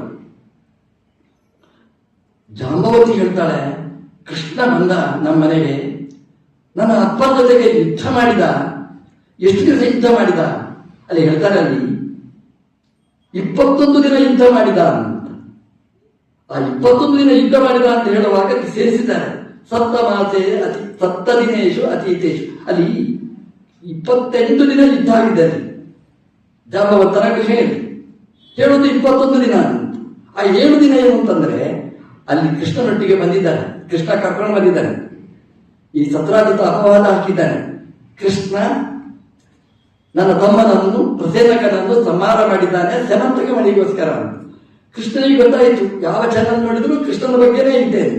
ಅದಕ್ಕೆ ಸತ್ರಾಜಿತಿಗೆ ಬೇಕಾದ ಎಲ್ಲ ಮಂದಿಯನ್ನು ಸೇರಿಸಿ ಒಂದು ಕಮಿಟಿ ಅಂತ ಮಾಡಿ ಅವರನ್ನೆಲ್ಲ ಹೇಳ್ಕೊಂಡು ಬಂದಾನೆ. ಬನ್ನಿ ಎಲ್ಲ ನೀವು ಅವನಿಗೆ ಸೋರಿಸಿದ, ಇದೇನು ಹೇಳಿ, ಇದು ಸಿಂಹ ಸತ್ತದ್ದು ಅಂತ. ಆ ಇನ್ನೊಂದು ಕಡೆ ನೋಡಿದ, ಆ ಪ್ರಸೇನಕ ಸತ್ತ, ಪ್ರಸೇನಕನನ್ನು ಕೊಂದ ಸಿಂಹ, ಆ ಸಿಂಹವನ್ನು ಕೊಂದ ಕರಡಿಯ ಗುರು ತೋರಿಸಿ ಜಾಂಬವಂತನ ಹೇಳಿದ, ಬನ್ನಿ ಎಲ್ಲ ಅಂತ. ಅವ್ರು ಹೇಳಿದ್ರು, ಕೃಷ್ಣ ನಮ್ಗೆಲ್ಲ ಸತ್ಯ ಗೊತ್ತಾಯಿತು, ಏನು ಚಿಂತೆ ಇಲ್ಲ, ನಾನು ಹೋಗಿ ಹೇಳ್ತೇನೆ ಸತ್ರಾಜಿತ್ಗೆ ಬಾ. ಕೃಷ್ಣ ಹೇಳಿದ, ಆಗೋದಿಲ್ಲ, ಹುಡುಕ್ಬೇಕು, ನಾವು ಮಣಿ ಎಲ್ಲಿದೆ ಅಂತ ಹುಡುಕ್ಬೇಕು, ಅಲ್ಲಿ ಬರಬೇಕು. ದಮ್ಮಯ್ಯ ಕೃಷ್ಣ, ಹಾಗೆ ನೀವು ಇಲ್ಲಿಯೇ ನಿಲ್ಲಿ, ನಾನು ಗುಹೆ ಒಳಗೆ ಹೋಗಿ ಬರ್ತೇನೆ ಅಂತ ಕೃಷ್ಣ ಹೊರಟ. ಇವರು ಕಾದ್ರು, ಕೃಷ್ಣ ಬರಲಿಲ್ಲ. 1 ದಿನ ಆಯ್ತು, 5 ದಿನ ಆಯ್ತು, 6 ದಿನ ಆಯ್ತು, 7 ದಿನ ಆದ ಕೂಡಲೇ ಕೃಷ್ಣ ಕೃಷ್ಣಾರ್ಪಣ ಅಂತ ತೀರ್ಮಾನ ಮಾಡಿದ್ರು. ನಮ್ಗೆ 8 ಮಕ್ಕಳಿದ್ದಾರೆ ಅಂತ ಮನೆಗೆ ಹೋದ್ರು. ದೇವರು ಆಮೇಲೆ 21 ದಿನ ಯುದ್ಧ ಮಾಡಿದಂತೆ. ಜಾಂಬವಂತರ ಜೊತೆಗೆ, ಮುದುಕರ ಜೊತೆಗೆ ಯುದ್ಧ ಮಾಡಿದಂತೆ 28 ದಿನ. ಆ ಜಾಂಬವಂತ ನುಚ್ಚು ನೂರಾದ. ರಾಮನನ್ನು ಪ್ರಾರ್ಥನೆ ಮಾಡಿದಂತೆ, ರಾಮ ನಿನ್ನ ಭಕ್ತರಿಗೆ ಪರಾಜಯ ಇಲ್ಲ ಅಂತ ನಾನು ತೀರ್ಮಾನ ಮಾಡಿದ್ದೆ, ಅದು ಸುಳ್ಳಾಗ್ತದೆ. ನಿನ್ನ ಭಕ್ತ ಜಾಂಬವಂತ ಸೋಲ್ತಾ ಇದ್ದಾನೆ. ಯಾವುದೋ ಒಬ್ಬ ವ್ಯಕ್ತಿಯಲ್ಲಿ ಕೈಯಲ್ಲಿ ಸಿಲುಕಿ ಜರ್ಜರಿತ ದೇಹನಾಗಿದ್ದೇನೆ, ರಾಮ ನಿನಗೆ ಭೂಷಣನ ಅಂತ ಹೇಳಿ ಕಣ್ಣೀರು ಸುರಿಸಿ ಕಣ್ತೆರೆದು ನೋಡ್ತಾನೆ. ಹೊಡೆಯಿತು ರಾಮನೇ. ಬೆಚ್ಚಿ ಬಿದ್ದ. ರಾಮ ನೀನು ಹೊಡಿದ ಅಂತ. ಹೌದು ಅಂತ ಹೇಳಿದ, ನಮಸ್ಕಾರ ಮಾಡಿದ, ಜಾಂಬವತಿಯನ್ನೇ ಕೊಟ್ಟ, ಸೆಮಂತಕ ಮಣಿಯನ್ನೇ ಕೊಟ್ಟ. ಕೃಷ್ಣ ಹಿಡ್ಕೊಂಡು ಬಂದ ಅಂತ ಅವಳಿಗೆ ಹೇಳ್ತಾಳೆ. ಅವಳು ಹೆಂಡತಿ ಜಾಂಬವತಿ ಹೇಳ್ತಾಳೆ, ನನ್ನ ದೇವರು ಹಿಡ್ಕೊಂಡು ಬಂದದ್ದು ನನ್ನ ಹೇಗೆ ಅಂದ್ರೆ ಮ್ಯಾಜಿಕ್ ಶೋ ಅಂತ ಹೇಳ್ತಾಳೆ. ನನ್ನ ಅಪ್ಪನ ದೇಹ ಜರ್ಜರಿತವಾಗಿತ್ತು, ಆಪರೇಷನ್ ಮಾಡಿ ಯುವಾನಂ ಆಶು ಆದದೆ, ಯುವಕನನ್ನಾಗಿ ಮಾಡಿದ. ವೃದ್ಧರಾದವರೆಲ್ಲ ನೆನಪಿಸಬೇಕಾದ ಕತೆ. ಈ ಕಥೆಯನ್ನು ಹೇಳಿದರೆ ಜಾಂಬವಂತನನ್ನು, ಮುದುಕನನ್ನು ಯುವಕನನ್ನಾಗಿ ಮಾಡಿದ ದೇವರೇ, ನನ್ನನ್ನು ಎಚ್ಚರದಿದ್ದರೂ ಕೂಡ ಸ್ವಲ್ಪ ಆಯುಷ್ಯ ಇಳಿಸಿ ಅಲ್ಲ, ದೇಹಕ್ಕೆ ಬಲವನ್ನು ಕೊಟ್ಟು ಯುವಕನನ್ನಾಗಿ ಮಾಡುವಂತ ಪ್ರಾರ್ಥನೆ ಮಾಡಿದರೆ ಯುವಕರ ಬಲ, ಯುವಕರ ತಾಕತ್ತು, ಮನೋಬಲ ಅದೆಲ್ಲ ಬರುತ್ತೆ ಅಂತ ಜಾಂಬವತಿ ಹೇಳಿಕೊಟ್ಟ ಮಾತು. ಆ ಕೃಷ್ಣ ತುಂಬಾ ಒಳ್ಳೆಯವ ಅಂತ. ದ್ರೌಪದಿ ಹೇಳ್ತಾಳೆ ಸತ್ಯಭಾಮೆ ಹತ್ರ, ಅಮ್ಮ ನಿನ್ನ ಮದುವೆ ಕತೆ ಹೇಳು ಅಂತ. ಸತ್ಯಭಾಮೆ ಹೇಳ್ತಾಳೆ, ನನ್ನ ಅಪ್ಪ ಆಸೆಯಿಂದ ಕೊಡ್ಲಿಲ್ಲ ಮಣಿ, ನಮ್ಮ ದೇವರು ಬಂದ ಭಕ್ತಿಯಿಂದ ಭಯದಿಂದ ಮಣಿ ಪ್ಲಸ್ ಕನ್ಯಾಮಣಿ ಎರಡನ್ನೂ ಕೊಟ್ಟ. ನನ್ನ ಅಪ್ಪ ಭಯದಿಂದ ಕೃಷ್ಣನ ಮೇಲೆ ಭಕ್ತಿಯಿಂದ ಕೊಟ್ರೆ ನಮ್ಮ ದೇವರು ಆ ಮಣಿಯನ್ನು ವಾಪಸ್ ಕೊಟ್ಟ. ಕನ್ಯಾಮಣಿ ನನ್ನನ್ನು ಹಿಡ್ಕೊಂಡು ಬಂದ ದೇವರು ಗ್ರೇಟ್ ಅಂತ ಹೇಳಿದ. ಅಂದ್ರೆ ಹೆಣ್ಮಕ್ಳು ಯಾವಾಗ ಖುಷಿ ಪಡ್ತಾರೆ ಅಂತಂದ್ರೆ ಗೌರಿಯನ್ನು ತಗೊಳ್ಬೇಕು, ಡೌರಿ ಬಿಡಬೇಕು, ಆವಾಗ ಹೆಣ್ಮಕ್ಳು ಖುಷಿ ಪಡ್ತಾರೆ. ನಮ್ಮ ಮದುವೆ ಹೇಗಿರ್ಬೇಕು ಅಂತಂದ್ರೆ ಗೌರಿ ಹೆಣ್ಮಗಳನ್ನು ಮಾತ್ರ ತರಬೇಕು, ವರದಕ್ಷಿಣೆ ತಗೊಳ್ಬಾರದು. ಅದ್ರ ಎಷ್ಟು ಕೊಡ್ತೀರಿ, ತನ್ನನ್ನು ಮಾರಿಕೊಡಬಾರದು. ಕೃಷ್ಣ ತೋರಿಸಿದ ಆದರ್ಶ ಅಂತ ಭಾಗವತ ಅದನ್ನು ಕಥೆ ಹೇಳುತ್ತೆ. ಹಾಗೇನೆ ಕಾಳಿಂದಿ ಅಂತ, ಆ ಕಾಳಿಂದಿ ಹೇಳ್ತಾಳೆ ಭಾಗವತಕ್ಕೆ ತುಂಬಾ ಚೆನ್ನಾಗಿ. ಅವಳು ಹೇಳುವಾಗ, ಅವಳ ಪರಿಚಯ ಮಾಡಿಸುವಾಗ ಮನೋನಯನಾನಂದಿನಿ ಅಂತ ಹೇಳ್ತಾರೆ. ರೂಪ ಯೌವನ ಸಂಪನ್ನ, ಒಳ್ಳೆಯ ಹುಡುಗಿ, ಲಕ್ಷಣಭರಿತವಾದ ಹುಡುಗಿ, ರೂಪ ಯೌವನ ಸಂಪನ್ನ, ಮನೋನಯನ ಸುಂದರಿ, ಒಳ್ಳೆಯ ಕಣ್ಣಿಗೆ ಹಬ್ಬ, ಮನಸ್ಸಿಗೆ ಆಹ್ಲಾದದಾಯಿನಿ ಅಂತ ಹೇಳ್ತಾರೆ. ಸತ್ಯಧರ್ಮ ತೀರ್ಥದಲ್ಲಿ ವ್ಯಾಖ್ಯಾನ ಬರೀತಾರೆ, ತುಂಬಾ ರೋಚಕವಾಗಿ ಬರೀತಾರೆ. ಮನೋನಯನಾನಂದಿನಿ ಅಂತ ಯಾಕೆ ಬರೆದರು ಅಂತಂದ್ರೆ, ಒಂದು ಹೆಣ್ಣು ಎರಡು ಕುಲಕ್ಕೆ ತಾರಕಳಂತೆ. ಒಂದು ಕೊಟ್ಟ ಮನೆ, ಒಂದು ಪ್ರವೇಶ ಮಾಡಿದ ಮನೆ, ಎರಡಕ್ಕೂ ಆನಂದ ಕೊಡುವವಳು. ಆದರೆ ಎರಡಕ್ಕೂ ಸೇತುವೆ ಹೆಣ್ಣು ಅಂತ. ಮನೋನಯನಾನಂದಿನಿ ಅಂತ ಅದಕ್ಕೆ ಹೇಳಿದರು. ನಯನ ಅಂತಂದ್ರೆ ಕಣ್ಣು, ಕಣ್ಣು ಅಂದ್ರೆ ಸೂರ್ಯ ನಮಃ ಅಂತ ನಾವು ಕಣ್ಣಿಗೆ ಅಭಿಮಾನಿ ಸೂರ್ಯ, ಚಕ್ಷೋ ಸೂರ್ಯೋ ಅಜಾಯತ ಅಂತ. ಕಣ್ಣು ನಯನ ಅಂದ್ರೆ ಕಣ್ಣು, ಕಣ್ಣು ಅಂದ್ರೆ ಸೂರ್ಯ, ಅಂದ್ರೆ ಸೂರ್ಯವಂಶ. ಮನಃ ಅಂತಂದ್ರೆ ಮನಸ್ಸಿಗೆ ಅಭಿಮಾನಿ ಚಂದ್ರ, ಅಂದ್ರೆ ಚಂದ್ರವಂಶ. ಅಂದ್ರೆ ಕಾಲಿಂದಿಯ ಅಪ್ಪ ಸೂರ್ಯ, ಅಂದ್ರೆ ತವರು ಮನೆ ಅಂದ್ರೆ ನಯನ, ಅಂದ್ರೆ ಸೂರ್ಯನ ಮನೆತನ. ಚಂದ್ರ ಅಂತಂದ್ರೆ ಚಂದ್ರವಂಶದಲ್ಲಿ ಬಂದ ಕೃಷ್ಣ, ಕೃಷ್ಣನ ಮನೆತನ. ಮನೋನಯನಾನಂದಿನಿ ಅಂತಂದ್ರೆ ನಯನ ಅಂದ್ರೆ ತನ್ನ ತವರು ಮನೆ ಸೂರ್ಯನ ಮನೆಗೆ, ಮನಃ ಅಂತಂದ್ರೆ ತಾನು ಪ್ರವೇಶ ಮಾಡಿದ ಕೃಷ್ಣನ ಮನೆ. ಎರಡಕ್ಕೂ ನಂದಿನಿ. ಒಬ್ಬ ಹೆಣ್ಮಗಳು ಗಂಡನ ಮನೆಗೆ ಸೇರಿದ ಮೇಲೆ ತವರ ಮನೆಯನ್ನು ದ್ವೇಷ ಮಾಡಬಾರದು, ಅಥವಾ ತವರ ಮನೆಯ ಮೇಲೆ ಆವೇಶದಿಂದ ಗಂಡನ ಮನೆಯನ್ನೂ ಧಿಕ್ಕರಿಸಬಾರದು. ಎರಡಕ್ಕೂ ಆನಂದಿನಿ ಆಗಬೇಕು. ಅವಳು ಕಾಲಿಂದಿ ಹಾಗೆ ಇದ್ಲು ಅಂತ ಆ ಭಾಗವತ ಉಲ್ಲೇಖ ಮಾಡ್ತಾ ಕಾಲಿಂದಿ ಹೇಳ್ತಾಳೆ ನನ್ನನ್ನು ಕೃಷ್ಣ ಪರಿಗ್ರಹ ಮಾಡಿದ ಬಗ್ಗೆ. ಹಾಗೆ ನೀಲೆ, ಭದ್ರೆ, ಮಿತ್ರವಿಂದೆ, ಹಾಗೆ ಲಕ್ಷಣ ತಮ್ಮ ತಮ್ಮ ವಿವಾಹದ ವೈಭವವನ್ನು ವಿವರಿಸುತ್ತಾರೆ. ತುಂಬಿದ ಸಭೆಯಲ್ಲಿ ರುಕ್ಮಿಣಿ ದೇವಿಯ ಜೊತೆಗೆ ಕೃಷ್ಣದೇವರು ಕೂತಿದ್ದಾರೆ. ನಾರದರು ಬರ್ತಾರೆ, ಒಂದು ಪುಷ್ಪದೊಂದು ಕೊಡ್ತಾರೆ. ಕೊಡಬಾರ್ದ? ಕೊಡಬೇಕೆ? ಕೊಡುವಾಗ ಒಗ್ಗರಣೆ ಯಾಕಾಗಿ ಅವ್ರು ಹೇಳಿದ್ರು, ಇದನ್ನು ನಿನಗೆ ತುಂಬಾ ಇಷ್ಟವಾದವಳು ಯಾರು ಅವಳ ಮುಡಿಗೆ ನೀನು ಮುಡಿಸಬೇಕು. ಇದು ಅಧಿಕ ಪ್ರಸಂಗ, ಯಾಕೆ ಬೇಕಿತ್ತವರಿಗೆ? ಈ ಕೃಷ್ಣನಿಗೆ ಕೊಡೋದಷ್ಟೇ, ಏನ್ ಬೇಕಾದ್ರೂ ಮಾಡ್ತಾನೆ. ಕೃಷ್ಣನಿಗೆ ಅನಿವಾರ್ಯ. ಪಕ್ಕದಲ್ಲಿ ರುಕ್ಮಿಣಿ ದೇವಿ ಇದ್ದಾಳೆ, ಅವಳ ಮುಡಿಗೆ ಮುಡಿಸೋದು ಕೈಯಲ್ಲಿ ಹಿಡ್ಕೊಂಡ್ರೆ ರುಕ್ಮಿಣಿಗೆ ಬೇಜಾರಾಗುದಿಲ್ವಾ? ಅನಿವಾರ್ಯನೇ ಇದು. ರುಕ್ಮಿಣಿಯ ಮುಡಿಗೆ ಮುಡಿಸಿದ. ಇದು ಲೈವ್ ಕಾರ್ಯಕ್ರಮ. ಸತ್ಯಭಾಮೆ ಲೈವ್ ನೋಡ್ತಾ ಇದ್ದಾಳೆ. ಅಲ್ಲಿ ಮುಖ ಉಬ್ಬಿಕೊಂಡಿತ್ತು, ಖುಷಿ ಆಯಿತು ನಾರದರಿಗೆ. ಕೃಷ್ಣ ಬಂದ, ಬಾಗಿಲು ತೆರೆಯುವುದಿಲ್ಲ. ಅಮ್ಮನವರು ಕೋಪದ ಮನೆಯಲ್ಲಿದ್ದಾರೆ, ಬಾಗಿಲು ತೆಗೆಯುವುದಿಲ್ಲ. ಕೃಷ್ಣ ಬಾಗಿಲು ಬಡದ, ಬಾಗಿಲು ಮುರಿದ, ಒಳಗೆ ಬಂದ. ಅಮ್ಮ ಏನ್ ಕೋಪ ಅಂತ ಕೇಳಿದ. ಮಾತಾಡಲಿಲ್ಲ. ಅಮ್ಮ, ರುಕ್ಮಿಣಿಗೆ ಕೊಟ್ಟದ್ದು ಒಂದು ಪುಷ್ಪ. ಸತ್ಯಭಾಮೆಯ ಮನೆಯಲ್ಲಿ ಪಾರಿಜಾತ ಪುಷ್ಪದ ವೃಕ್ಷ. ಸತ್ಯಭಾಮೆಯ ಮುಖ ಅರಳಿತು. ಕೃಷ್ಣ ಯಾವಾಗ ಮಾಡ್ತೇನೆ? ಕೆಲವು ದಿವಸದ ಯಾವುದು ಕೃಷ್ಣನಿಗೆ ಫೋನ್, ಕೃಷ್ಣ ಎಲ್ಲಿದ್ದೀನಿ? ಯಾವಾಗ ಪಾರಿಜಾತ, ಯಾವಾಗ ಪಾರಿಜಾತ ಪುಷ್ಪ ವೃಕ್ಷ? ಅಲ್ಲಿವರೆಗೆ ಕೃಷ್ಣನಿಗೆ ತುಂಬಾ ಬೇಡಿಕೆ. ಕೊನೆಗೊಂದಿನ ಕರ್ಕೊಂಡು ಹೋದ. ಹಕ್ಕಿಯ ಹೆಗಲೇರಿ ಬಂದ ಬಗೆ ಬರ್ತಾನೆ, ನರಕಾಸುರನನ್ನು ಸಂಹಾರ ಮಾಡ್ತಾನೆ, ಅದಿತಿಯ ಓಲೆಯನ್ನು ಹಿಡ್ಕೊಂಡು ಸ್ವರ್ಗಕ್ಕೆ ಹೋಗ್ತಾನೆ, ಅದಿತಿಗೆ ಓಲೆಯನ್ನು ಕೊಡ್ತಾನೆ. ನಂದನದ ವನದಲ್ಲಿ ಸುತ್ತಾಡಿ ಪಾರಿಜಾತ ವೃಕ್ಷವನ್ನು ಹಿಡ್ಕೊಂಡು ಇಂದ್ರಾದಿಗಳನ್ನು ಒಪ್ಪಿಸಿ ಅವರ ಕಲಿಯನ್ನು ದೂರ ಮಾಡಿ ಮತ್ತೆ ತಂದು ಸತ್ಯಭಾಮೆಯ ಅಂಗಳಕ್ಕೆ ಬರ್ತಾನೆ. ಅಮ್ಮ, ಈ ಮರ ಎಲ್ಲಿ ನೆಡಬೇಕು? ಅಲ್ಲಿ, ಇಲ್ಲಿ, ಇಲ್ಲಿ, ಅಲ್ಲಿ. ಅಮ್ಮ ಆಲೋಚನೆ ಮಾಡಿ ಹೇಳು. ಒಂದ್ಸಲ ತೆಗೆದ್ರೆ ಮತ್ತೆ ಸತ್ತೋಗುತ್ತೆ, ಈ ವರ್ಷ ಬೆಳೆಯುತ್ತೆ, ಮತ್ತೆ ಚೇಂಜ್ ಅಂತ ಜಾಗ ಹೇಳೋಣ. ಸತ್ಯಭಾಮೆ ಆಲೋಚನೆ ಮಾಡಿ ಮಾಡಿ ಮಾಡಿ ಮಾಡಿ ಹೇಳಿದ್ದು ಈ ಜಾಗ ರುಕ್ಮಿಣಿಗೆ ಕಾಣಿಸಬೇಕು. ಅವಳ ಮನೆ ಎದುರಿನಲ್ಲಿ ಕಾಂಪೌಂಡ್ ವಾಲಿಗೆ ತಾರಾಗಿ ಮರವನ್ನು ಇಟ್ಟು ಕೃಷ್ಣ ಹೇಳ್ದ, ಪರಮನಿದ್ದಾಗ ಹೌದು ಅಂತ ಹೇಳಿ ಇಟ್ಟ. ಮರುದಿವಸ ಕೃಷ್ಣನಿಗೆ ಫೋನ್, ಕೃಷ್ಣ ಏನು ಬಂದ? ಕೃಷ್ಣ ಏನು? ಮರದ ವಾಸ್ತು ಸರಿ ಇಲ್ಲ.